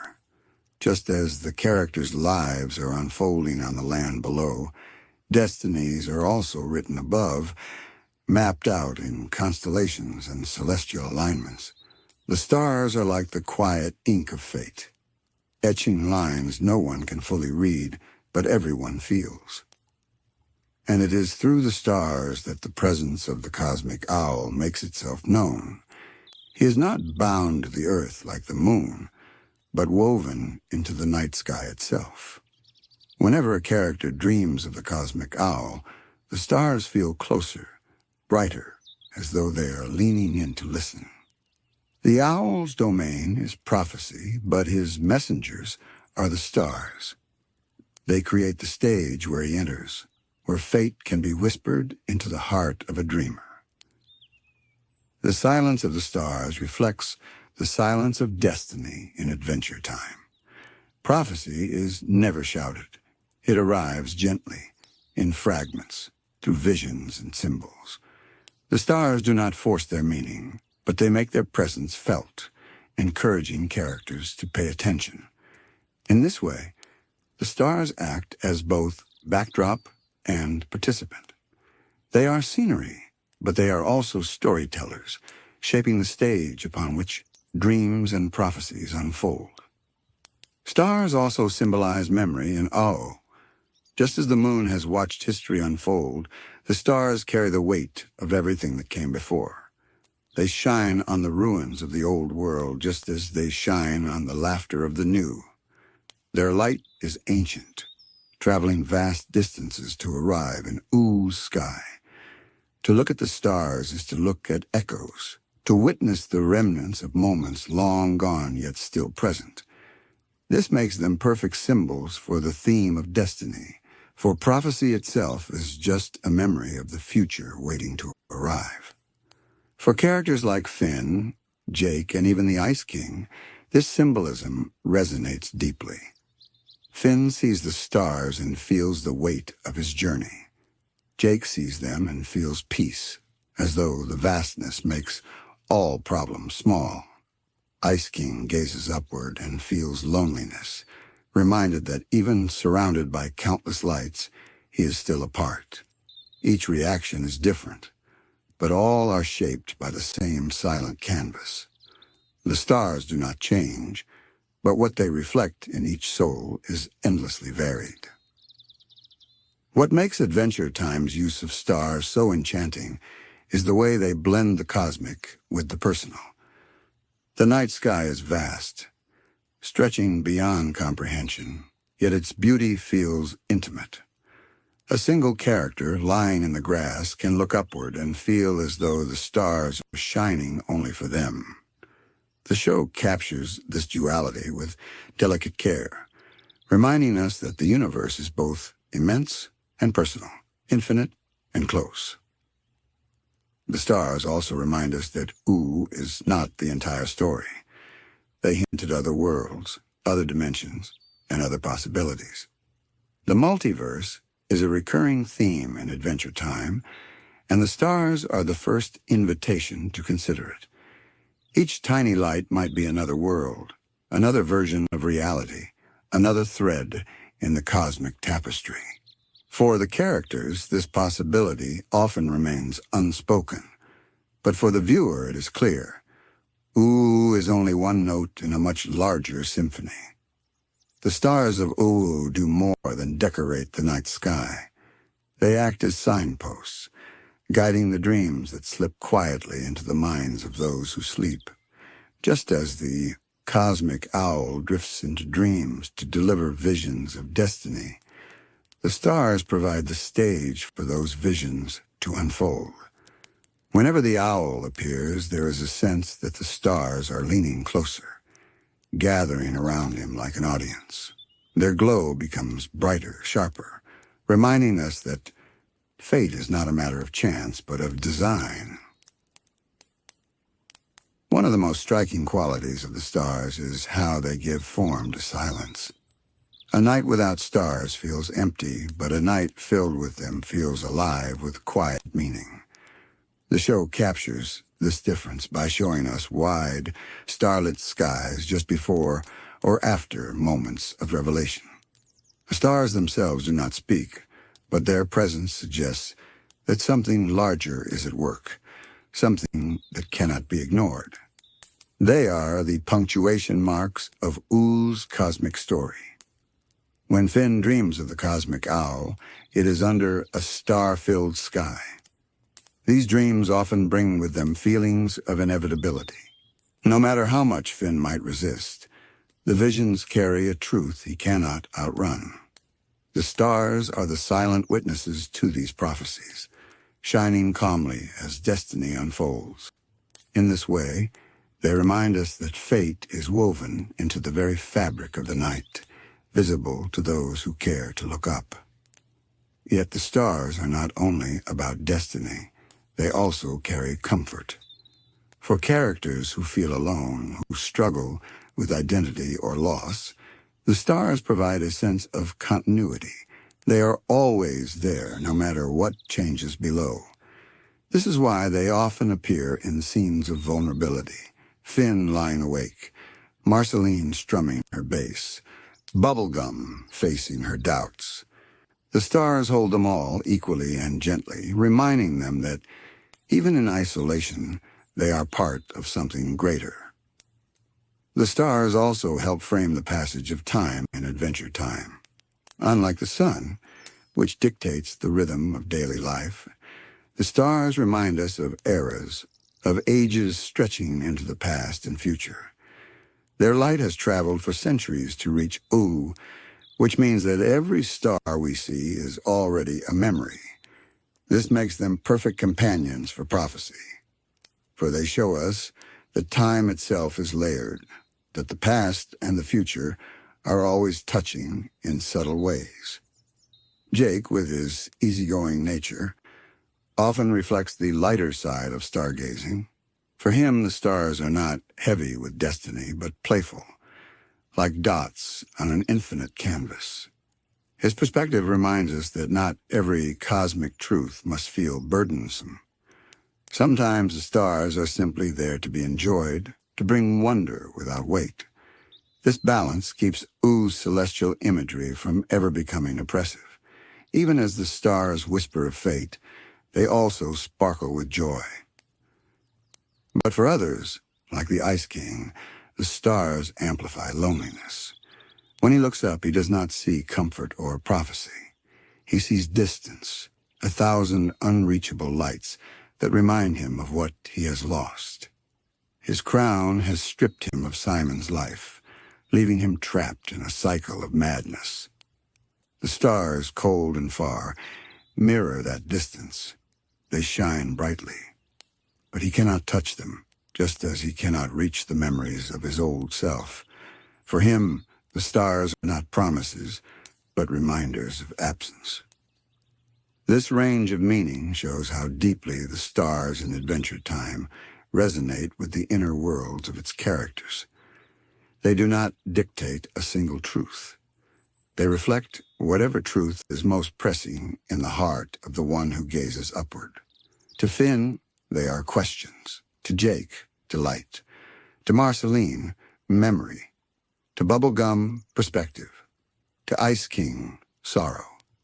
The stars themselves do not change, yet they feel endlessly alive because of the meanings projected onto them. And still, they remain tied to prophecy through the cosmic owl. His appearances are never random, and they are never without consequence. When he arrives in dreams, it is under the canopy of stars, as though their whispers have summoned him. His words and visions carry weight, often foreshadowing events the characters cannot escape. The stars seem to serve as both his messengers and his backdrop, creating a setting where fate feels inescapable. This union of stars and owl shows us that destiny in Ooo is not written on scrolls or tablets. It is written in light, scattered across the heavens. The cosmic owl is perhaps the clearest bridge between the stars and the lives of Oo's inhabitants. When he appears in dreams, his presence carries with it a sense of inevitability, as though the universe itself has chosen to speak. He does not shout his messages. Instead, he allows the dreamer to experience visions shaped by the stars, visions that feel unshakable once seen. These dreams are never mere illusions. They are truths, delivered quietly, woven into the starlight that surrounds him. What makes the cosmic owl so striking is how ordinary he seems at first glance. He is simply an owl, with wide eyes and feathered wings, drifting calmly through the dreamscapes of Ooo. Yet behind that ordinariness lies cosmic weight. His role is not to advise or to comfort, but to reveal. He offers no explanations, no reassurance. He simply shows what must come to pass. His connection to the stars underscores this function. Like them, he does not interfere directly in the lives of characters. He does not manipulate events. He illuminates them, reminding us that some outcomes are already written. One of the most haunting examples of this is when Finn dreams of the cosmic owl in the company of the Lich. The stars shimmer all around as the owl appears, his silent gaze reinforcing that the encounter is not random. The vision is terrifying not because it shows danger, but because it shows certainty. The owl's presence transforms the dream from a passing nightmare into a prophecy. The stars seem to agree, twinkling in cold approval, as if they too have seen what must come. The stars, then, become a stage for inevitability. Their countless lights form a backdrop for the moments when prophecy intrudes upon the flow of life. Just as constellations map patterns into the night sky, the cosmic owl maps patterns into the dreams of mortals. The stars give shape to destiny, making it visible, tangible, even when it is impossible to resist. And yet the stars do not carry only fear. Their silence is also gentle. Many times throughout Adventure Time, we see characters rest beneath them in peace, the vast sky above them, creating space for healing. For Finn, lying in the grass and gazing upward becomes a form of meditation.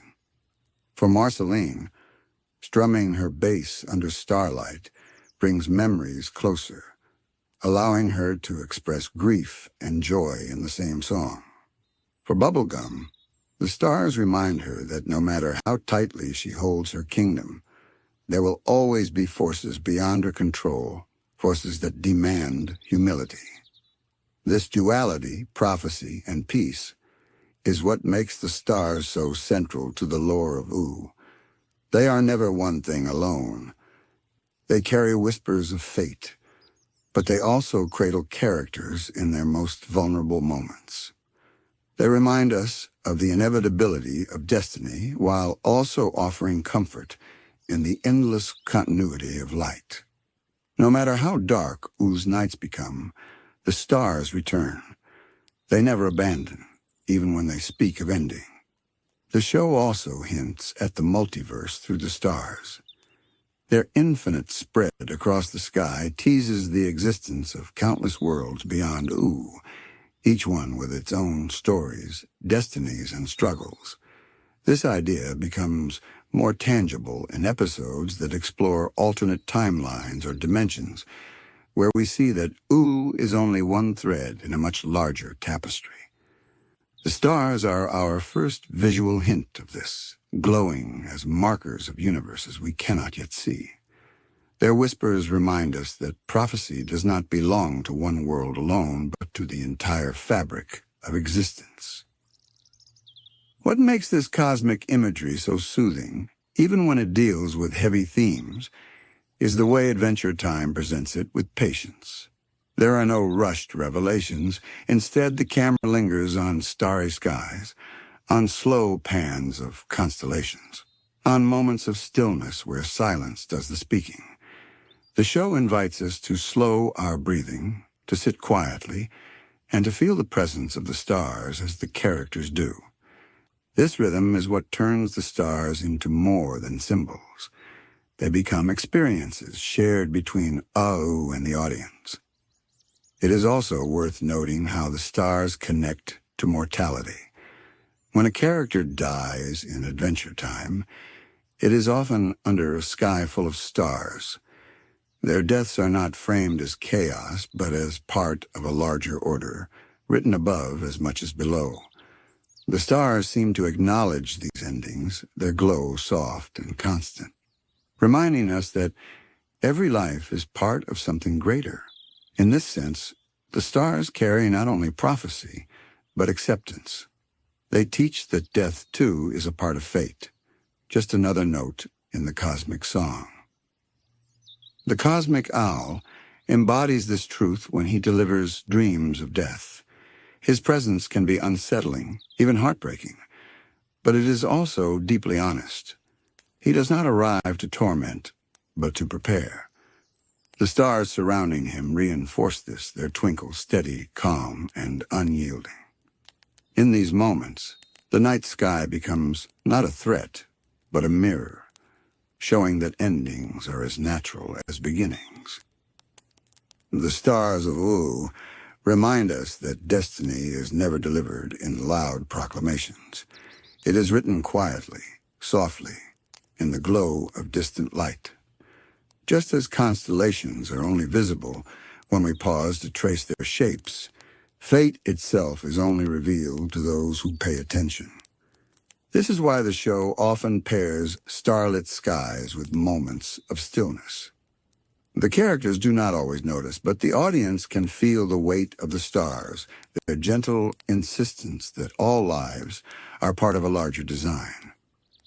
For Finn, these silent whispers become a guide even when he does not realize it. His journey is not simply one of battles and victories, but of growth and self-discovery. The stars frame his path, suggesting that his role in Ooo is part of something older, larger, and more profound than he can yet grasp. Each time he stares upward in wonder, he is participating in that larger pattern, even if he cannot see the full shape of it. The stars also highlight the vulnerability of even the most powerful beings. Princess Bubblegum, with her scientific brilliance and political authority, is often shown beneath the night sky. In those moments, her control feels fragile. The stars remind her that no kingdom, no invention, no strategy can shield her from the larger forces of the universe. For her, the stars are humbling, a quiet call to perspective. They are a reminder that even rulers are small beneath the infinite. For Marceline, the stars carry memory. She has lived for centuries, watching generations rise and fall. Each time she looks up, she sees not only light, but echoes of the past. The stars link her to those she has lost, to songs she has sung, to moments that still linger in her heart. They are a canvas on which she projects her grief and her joy, a sky that remembers alongside her. The stars give her solace because they too endure. They shine just as they did 1,000 years ago, offering continuity when everything else changes. Even the Ice King, trapped in madness, finds in the stars a reflection of his own loneliness. Their beauty reminds him of what he has lost as Simon, and their distance mirrors the gulf between him and the world around him. The stars shine for all, but he cannot touch them, just as he cannot recover his old self. In this way, the stars become a silent companion to his tragedy, a reminder of how far he has drifted from what he once was. The cosmic owl's connection to the stars binds all these meanings together. His domain is dreams, but the stars provide the setting that makes those dreams prophetic. When he enters, it is never in darkness alone. It is under a sky filled with starlight, as though the universe itself is watching. The owl does not control destiny. He reflects it just as the stars do. His role is to deliver, not to decide. This alignment between owl and stars shows us that fate in Ooo is not arbitrary. It is embedded in the very fabric of the night. And yet the stars also carry gentleness. They never demand, never force. They simply shine, allowing each soul to see in them what they need most.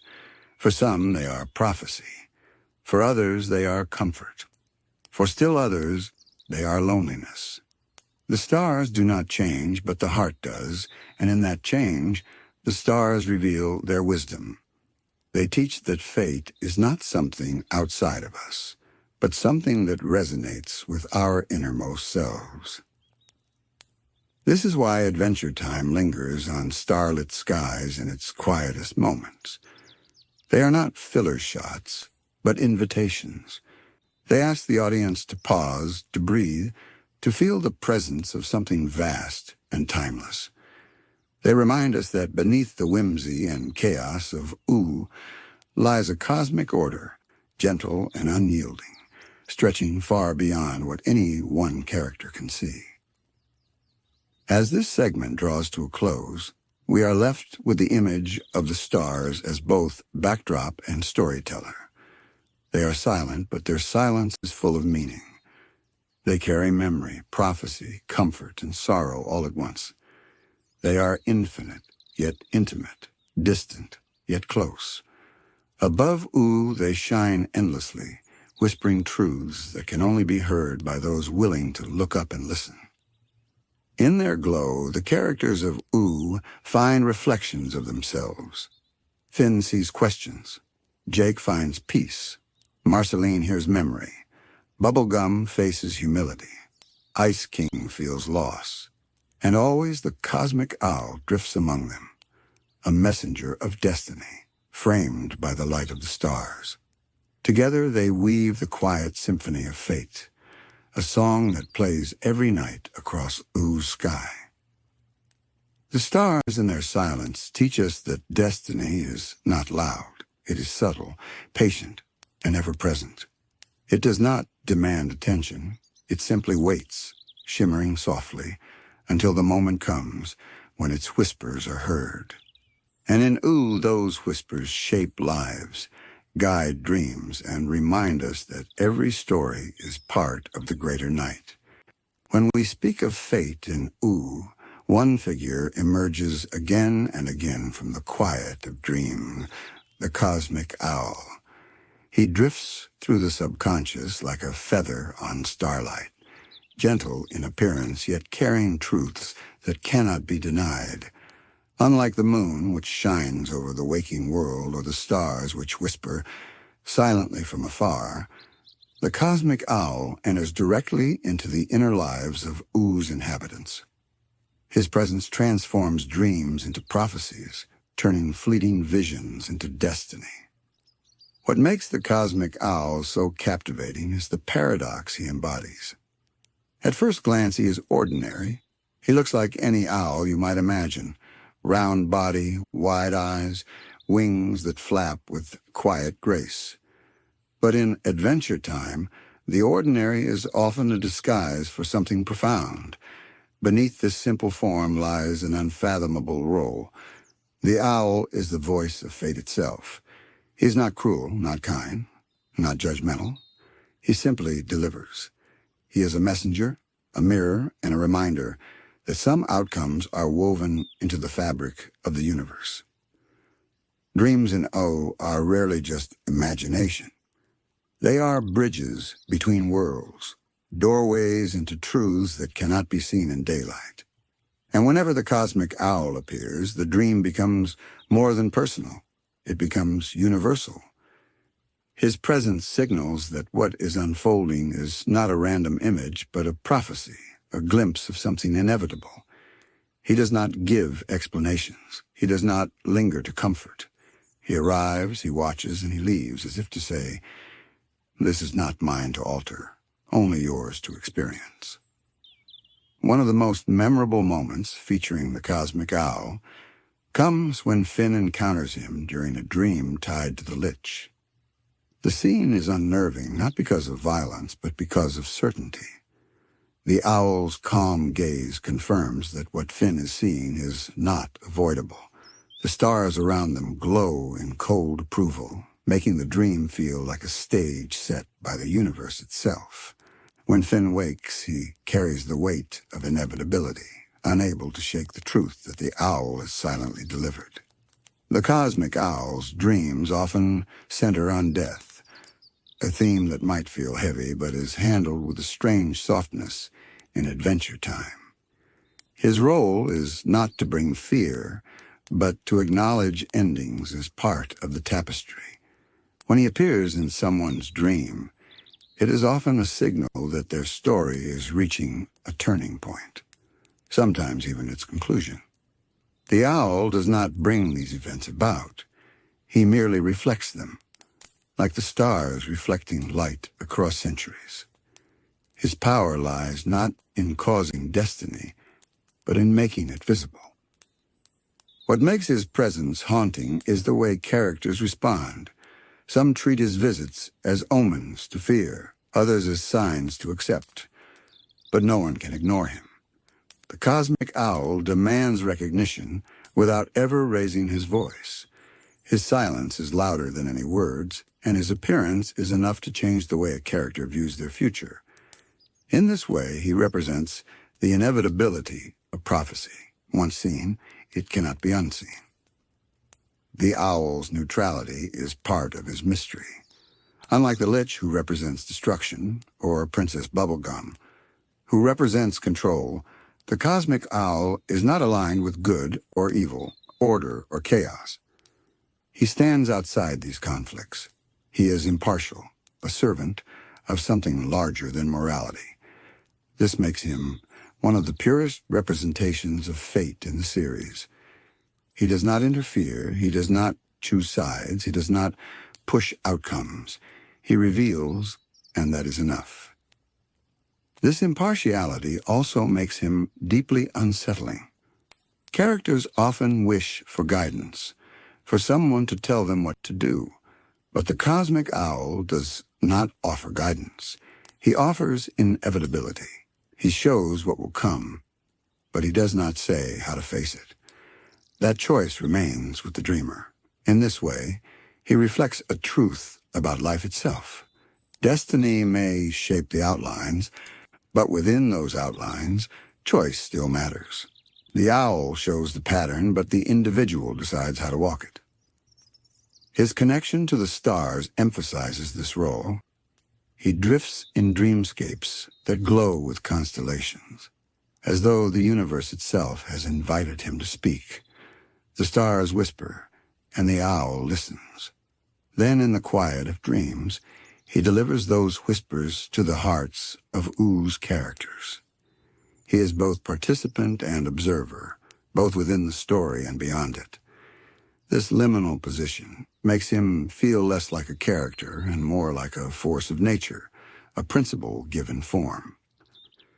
The cosmic owl's role becomes even clearer when we observe how different characters react to his appearances. For Finn, his presence is often a source of unease. Finn thrives in action, in taking charge of his destiny through sword and courage. To see the cosmic owl in a dream is to be reminded that not everything can be solved through strength or choice. Some events are written into the stars themselves, and no matter how hard he fights, they will come to pass. This tension between free will and fate is one of the central themes of Finn's story. For Jake, the cosmic owl carries a different meaning. Jake's philosophy is one of ease, of letting life flow and trusting in its rhythm. To him, the owl's presence might feel less like a warning and more like an affirmation. If fate is inevitable, then there is no need to struggle against it. Jake embodies acceptance, and the cosmic owl's visions fit naturally into that worldview. The owl is not an enemy, but a reminder that the universe already has a pattern, and Jake is content to move within it. Marceline's relationship to the cosmic owl is more complicated. As someone who has lived for centuries, she understands the weight of inevitability better than most. The owl's presence in a dream would not surprise her, but it would stir memories of loved ones lost, of cycles that have repeated, of endings that came whether she wished them or not. For her, the owl does not represent shock, but recognition. She has always known that destiny is larger than her, and the owl simply embodies that truth. Princess Bubblegum might see the cosmic owl as a challenge. Her life is built on control, on science, on managing every detail of her kingdom. To have a dream marked by the owl is to confront the limits of her control, to acknowledge that some outcomes are beyond calculation or preparation. This can be humbling, even frightening, for someone who has built her life on mastery. The owl teaches her that no ruler, no matter how brilliant, can control the stars. The Ice King, in his fragmented state, interprets the cosmic owl differently still. For him, dreams are chaotic, a jumble of Simon's memories and the madness brought on by the crown. To see the owl might feel both significant and incomprehensible. He may recognize the weight of prophecy without fully understanding it, leaving him haunted by feelings he cannot name. In this way, the owl reflects his tragedy, revealing truths that his fractured mind cannot grasp, but still feels deeply. These varied reactions highlight the impartiality of the cosmic owl. He does not change to suit the dreamer. He appears the same way to all, but the meaning is shaped by the one who sees him. This mirrors the stars themselves, fixed, eternal, yet interpreted differently by each soul who gazes upward. The owl delivers prophecy, but the interpretation belongs to the dreamer. One of the most striking things about the cosmic owl is how he embodies inevitability without cruelty. In many stories, prophecy is delivered by beings who manipulate or deceive, who use knowledge of the future as a tool for power. The owl does none of this. He is not a trickster, nor a manipulator. He does not twist words or play games. He simply shows what is to come. His detachment makes him unsettling, but also strangely comforting. There is no malice in him. He is simply the truth, feathered and silent. The owl also serves to remind us that prophecy itself is neutral. It is not good or evil. It is not punishment or reward. It is simply what will be. The fear or hope it inspires comes from within the dreamer, not from the vision itself. This subtle truth is part of Adventure Time's wisdom. Fate does not dictate how we feel about what is coming.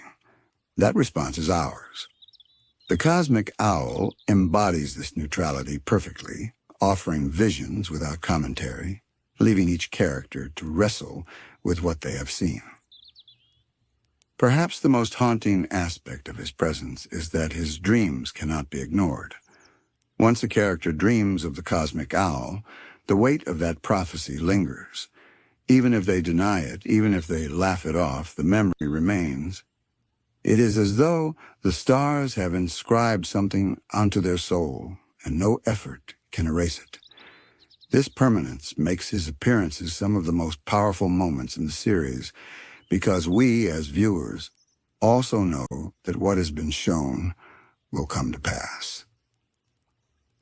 The owl's quiet authority reflects a larger truth about destiny in Ooo. Fate is not a storm crashing down or a force tearing lives apart. It is quieter, subtler, more patient. It arrives in dreams, in whispers, in gentle inevitabilities that unfold whether or not we are ready. The cosmic owl embodies this patience. He does not rush. He does not insist. He arrives when the stars call him, delivers his vision, and departs, leaving the dreamer to carry the weight of what they have seen. One of the most striking qualities of the cosmic owl is how unchanging he seems. No matter who dreams of him, no matter the context of the vision, he appears the same. Steady, composed, wide-eyed. This consistency is what makes him so unsettling. In a world as chaotic and unpredictable as Ooo, where magic often bends the rules and characters transform constantly, the cosmic owl is a rare constant. His presence reminds us that while kingdoms may fall and identities may shift, fate itself remains steady. Take Finn's dream during his encounter with the Lich. The cosmic owl did not arrive to comfort him or to offer clarity. Instead, he appeared as a quiet signal that what Finn was witnessing was not just fear, but truth. The prophecy woven into that dream carried into Finn's waking life, shaping his decisions and coloring his perception of destiny. The owl did not push him toward any action. He simply confirmed the inevitability of what was coming. This is the subtle cruelty of fate. It does not always guide, but it always arrives. In other instances, the cosmic owl has appeared in the dreams of those whose lives are nearing their end. These moments are poignant because they frame death not as a sudden shock, but as part of the tapestry of the universe. The owl's presence in such dreams transforms endings into threads of continuity. The stars shine, the owl appears, and the message is clear. Your story is part of something larger, and though it may close here, it continues in the fabric of destiny. The cosmic owl's neutrality makes these moments all the more powerful. He does not weep for those who are about to die. He does not celebrate either. His role is not to feel, but to witness. And yet, in that witnessing, there is a kind of dignity. To be seen by the cosmic owl is to be acknowledged by the universe itself, to know that your story, no matter how small, is part of the cosmic design. This quiet dignity softens the fear of prophecy, turning it into acceptance. What deepens the mystery of the cosmic owl is how little he explains himself. He does not clarify the visions he brings. He does not interpret their meaning. This leaves space for the dreamer to grapple with their own fears and hopes. In this way, he is like the stars themselves.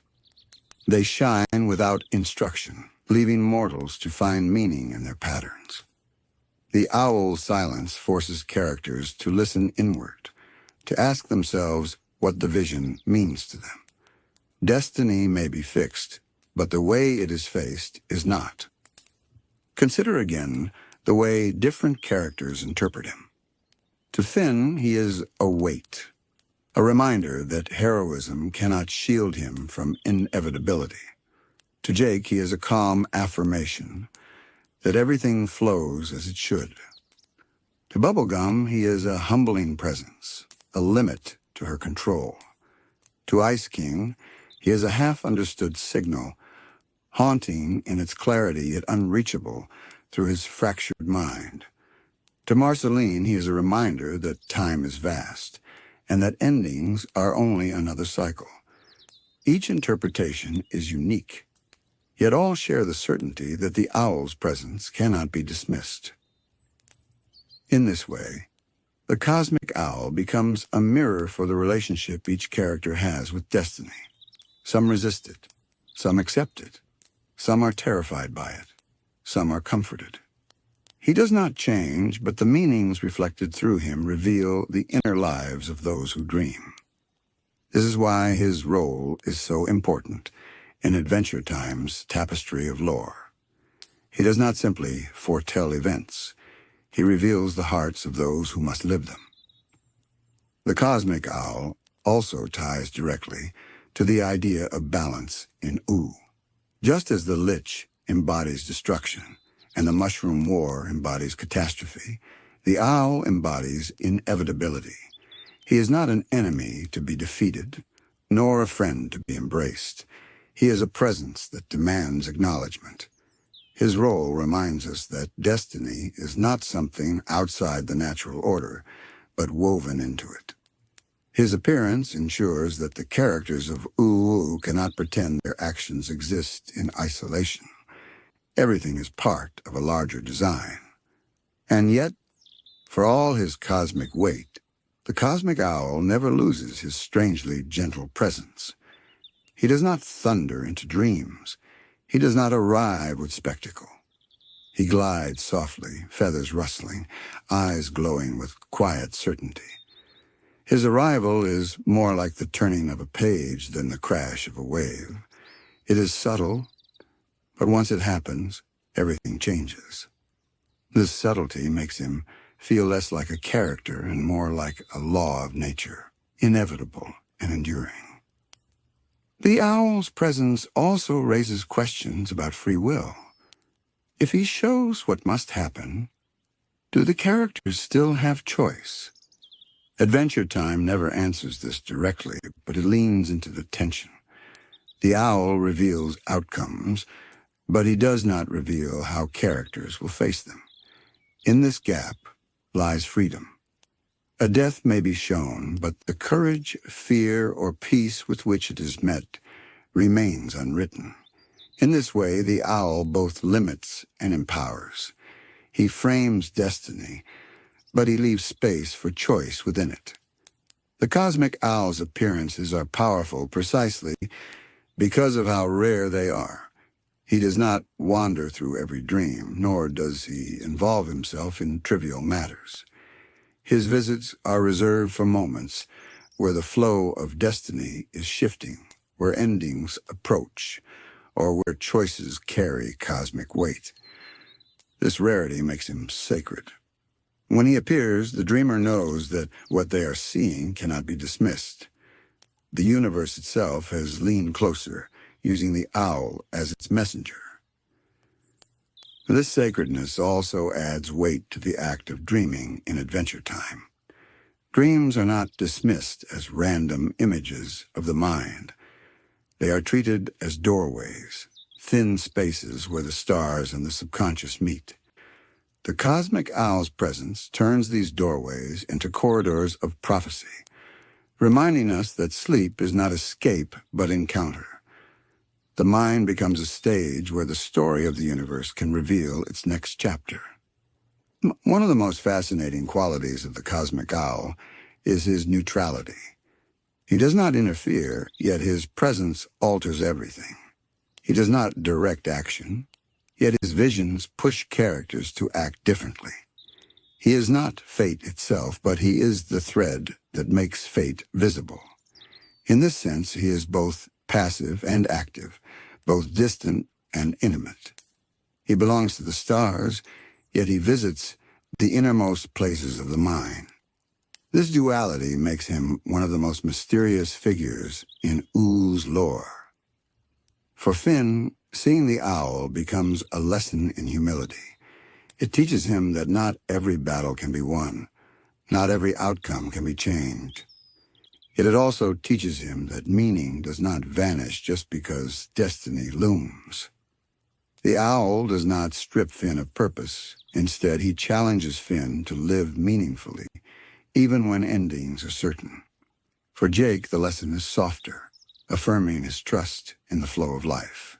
For Bubblegum, it is sharper, forcing her to see that even her vast intelligence cannot calculate or control the fabric of fate. For Marceline, it is familiar, a reminder that inevitability is not to be feared but endured. For Ice King, it is haunting, echoing through the broken corridors of a mind that once knew clarity. Each of these encounters shows us that prophecy is not about robbing characters of choice, but about framing the context in which those choices are made. The cosmic owl sets the boundaries, but within those boundaries, life still moves freely. It is like a melody written long ago, with space for improvisation in every note. The destiny may be fixed, but the way it is lived is not. This is the quiet wisdom of the cosmic owl. Adventure Time rarely lingers on grand speeches or heavy-handed lessons when it comes to destiny. Instead, it lets silence do the work. A dream ends. The owl departs. The stars fade. The dreamer wakes, carrying the weight of what they have seen. The meaning is never spelled out because it does not need to be. The owl has done his part, and the rest belongs to the dreamer. This subtle approach keeps the cosmic owl from feeling like an intruder. He is not a force of disruption, but a rhythm of the universe, one that arrives only when needed. The owl's neutrality also carries an odd kind of comfort. In a world filled with chaos, villains, and shifting allegiances, it is strangely soothing to know that there are truths which stand outside of all that noise. The owl does not care for politics, for kingdoms, for battles. He cares only for the unfolding of destiny, the quiet continuation of the cosmic story. To be seen by him is to be recognized not as a pawn or an enemy, but as a thread in a much larger tapestry. That recognition carries dignity, even when it is frightening. The image of the cosmic owl framed against the stars is one of Adventure Time's most lasting symbols. It ties the personal to the cosmic, the fleeting to the eternal. In his gaze, we see that every life, no matter how small, is part of a design too vast to comprehend. We also see that this design is not hostile. It is simply what is. The owl embodies acceptance, and in his acceptance, he invites characters and us to find peace in what cannot be changed.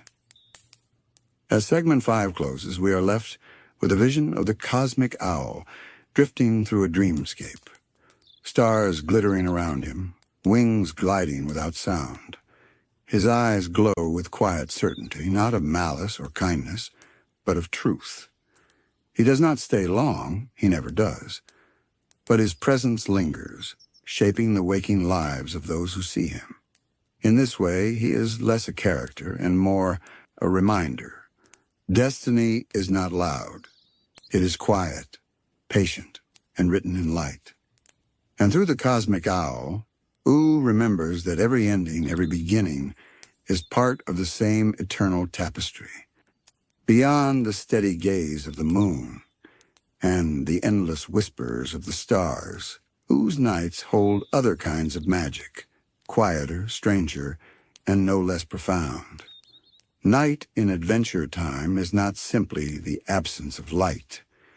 It is a realm where boundaries soften, where illusions shimmer more brightly, where portals yawn open between worlds. It is the time when Ooo itself feels closest to its secrets, as if the land prefers to reveal its mysteries only when the sun has gone. One of the clearest examples of this is the nightosphere. Though it is a dimension of chaos and demons, its presence always feels tied to the darkness of Oo's nights. When portals to the nightosphere open, they never seem to do so under broad daylight. It is as though the stars themselves step aside to make room, and the fabric of reality thins with the coming of shadows. The connection is fitting. The nightosphere is the embodiment of everything unruly, unpredictable, and unrestrained, and night is when such forces thrive. When Marceline is drawn into her father Hunson Abadir's world, the atmosphere reflects this overlap of realms. The colors deepen, the edges blur, and the laws of Ooo seem suspended. Night makes the strange feel natural, the impossible believable. It is no coincidence that such journeys rarely occur when the world is drenched in sunlight. The dark hours allow for transitions, for thresholds to be crossed, for one reality to dissolve quietly into another. Magic Man, too, feels like a creature best understood under night's influence. His illusions shimmer with a quality that feels dreamlike, bending perception and turning the familiar into the bizarre. Though he acts in daylight as well, the strangeness of his powers feels amplified when framed against the backdrop of night. His tricks are unsettling because they blur truth and fiction, much like dreams themselves. Under moonlight, it is easy to believe that reality is only one option among many. Magic Man thrives on that uncertainty, playing in the liminal space that night naturally creates. But not all night magic is sinister. Many of the most tender and revealing moments in adventure time unfold in the hush of evening. Night allows characters to shed their roles, to step away from the identities they hold by day. Finn and Jake often find themselves lying in the grass, simply staring upward, talking softly about fears and hopes. In those moments, the world seems gentler, as if the land itself is listening. The magic is not in spells or portals, but in honesty, in the vulnerability that only the stillness of night can create. Princess Bubblegum, who carries the weight of leadership, often lets her guard down at night. The endless responsibilities of day fall silent, leaving her alone with her doubts. We see her most human qualities then, her regrets, her uncertainties, her quiet longings. Night makes space for this softness, for rulers to become simply people again, for burdens to be set down, if only for a while. The magic here is not cosmic, but emotional, and it is just as powerful. Night also brings with it the presence of smaller wonders, subtle pieces of enchantment that shape Oo's character. Fireflies drifting through the grasslands turn fields into glowing constellations of their own. Rivers glint with reflections of starlight, becoming silver pathways winding through the land. The wind carries whispers across forests, bending trees in ways that feel like language just out of reach. These are not spells or creatures, but moments of atmosphere, reminders that magic does not always need to be loud to be real. There is also a unique way that night frames the ruins of the old world. During the day, broken machines and crumbling towers are reminders of catastrophe. But under moonlight, they feel like monuments, glowing faintly with history. Shadows drape them in reverence, and the stars above turn them into silhouettes of memory. Night transforms destruction into something hauntingly beautiful, reminding us that even in ruin there is story, even in silence there is meaning. The presence of night magic is also felt in the way characters share themselves with one another. Marceline and Bubblegum's reconciliation takes place not under the bright colors of day, but in moments softened by evening. Their connection feels deeper, their words more honest, because the night protects them from judgment.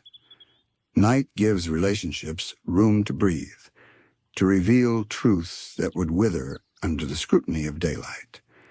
This emotional honesty is one of the purest forms of magic Ooo offers.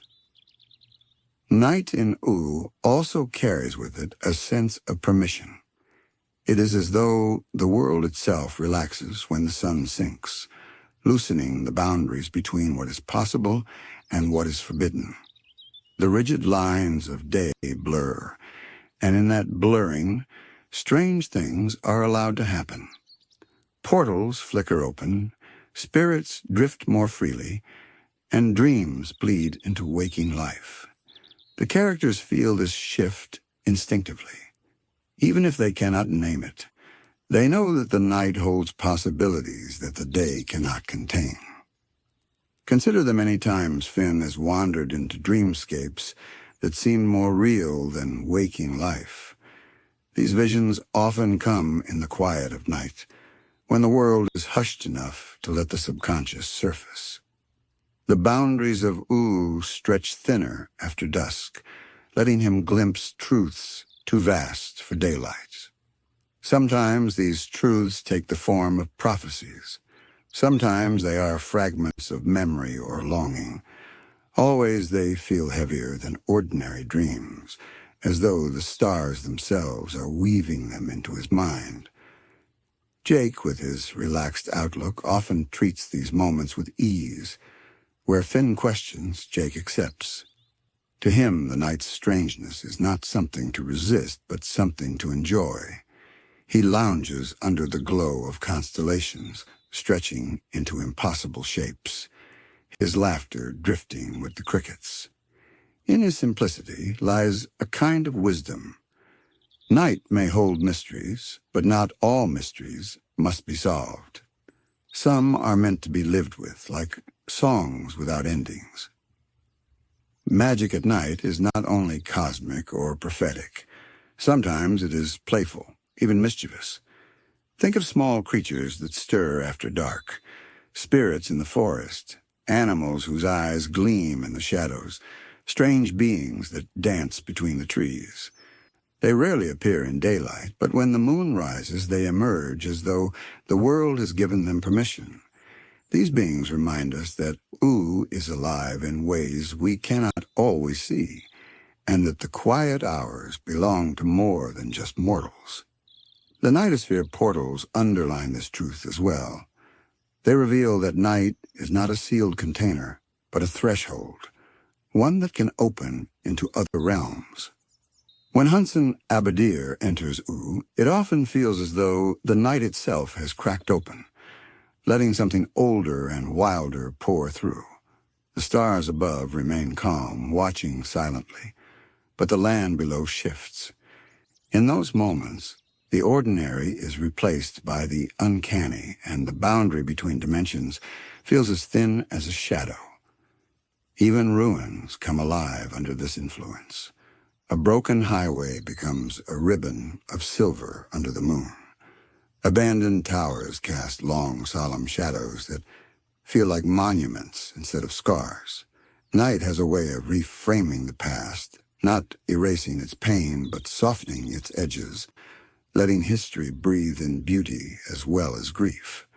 Oo's apocalyptic origins are most poignant at night, when silence allows us to feel both loss and wonder in equal measure.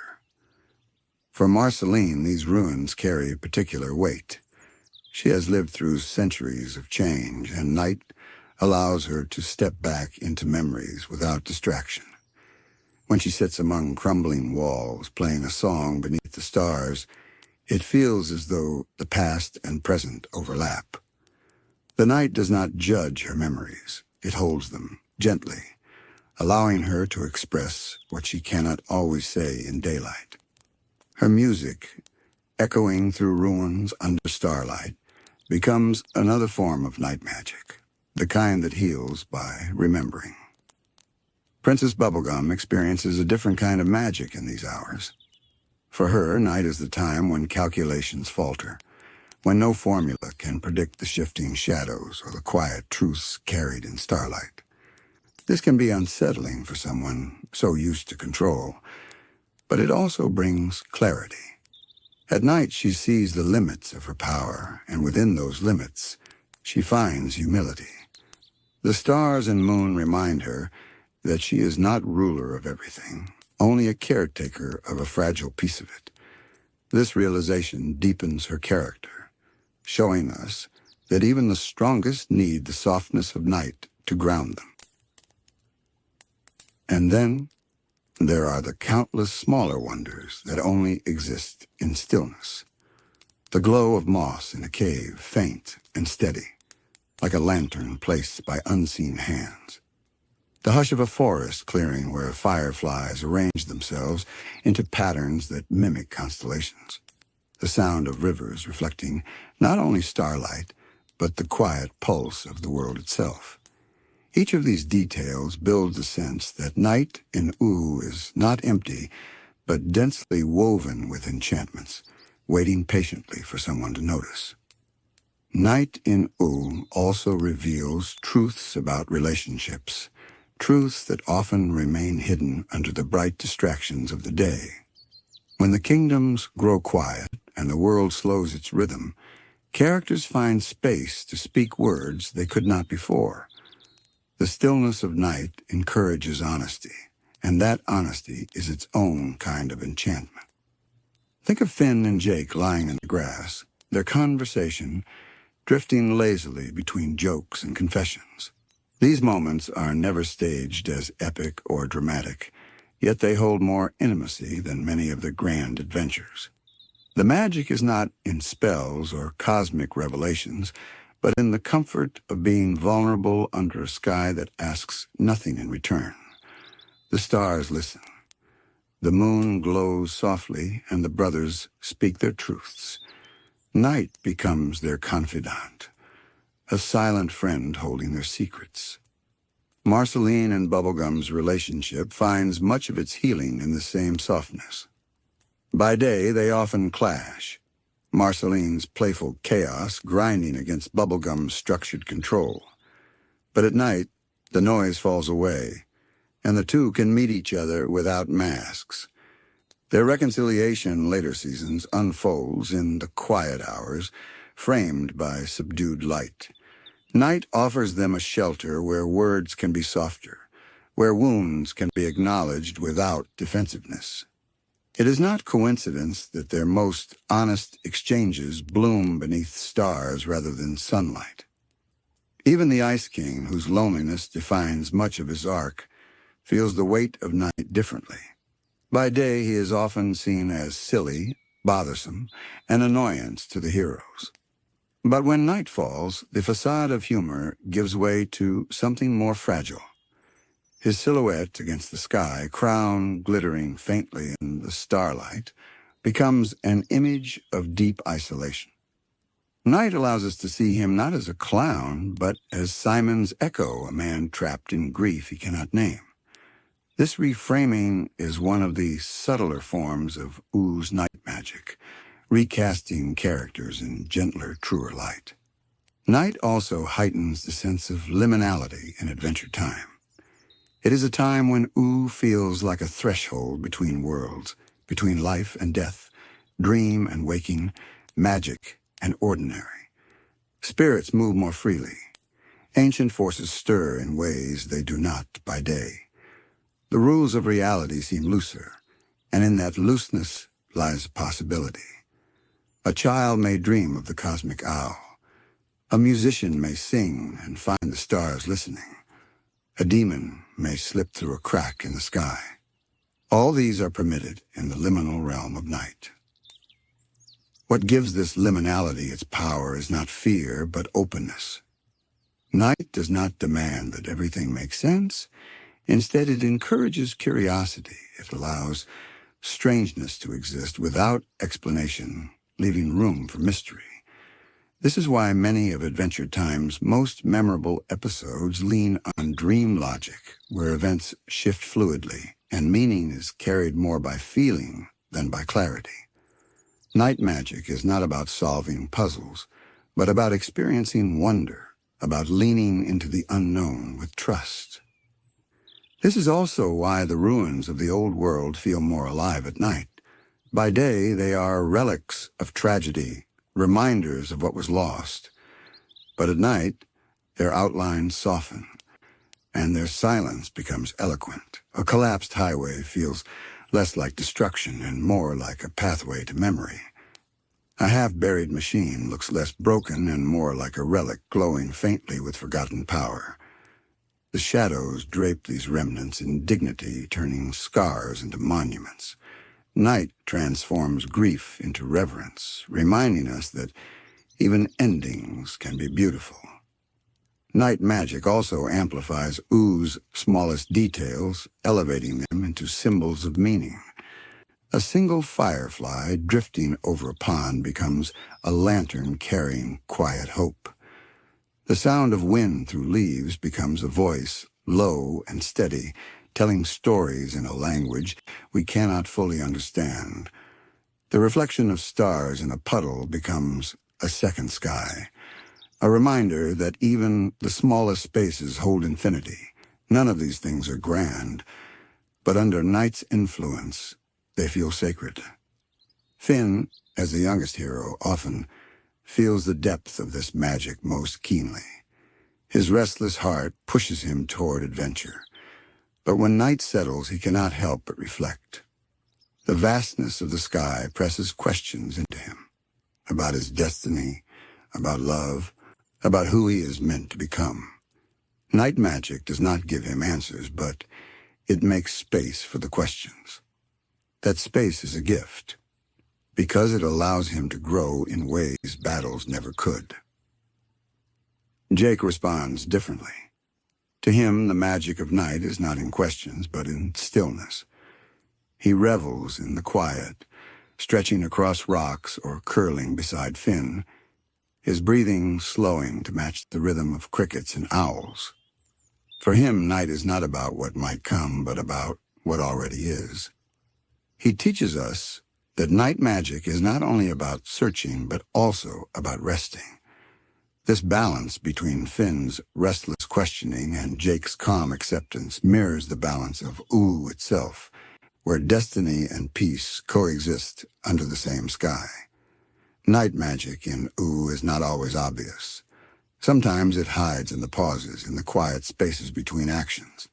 It lingers in the sigh of a tired hero, in the rustle of grass as a breeze passes, in the hush of a kingdom gone still.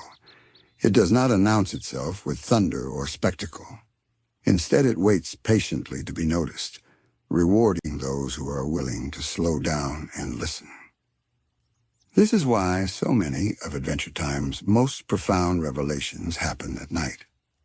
The darkness clears away distractions, leaving only essentials. Characters confront who they are, not who they pretend to be. Under the moon, beneath the stars, within the hush of midnight, masks fall and truths emerge. That, too, is magic, the kind that needs no spell, only stillness. Consider how often Adventure Time lingers on skies filled with stars, or on long silences beneath the glow of the moon.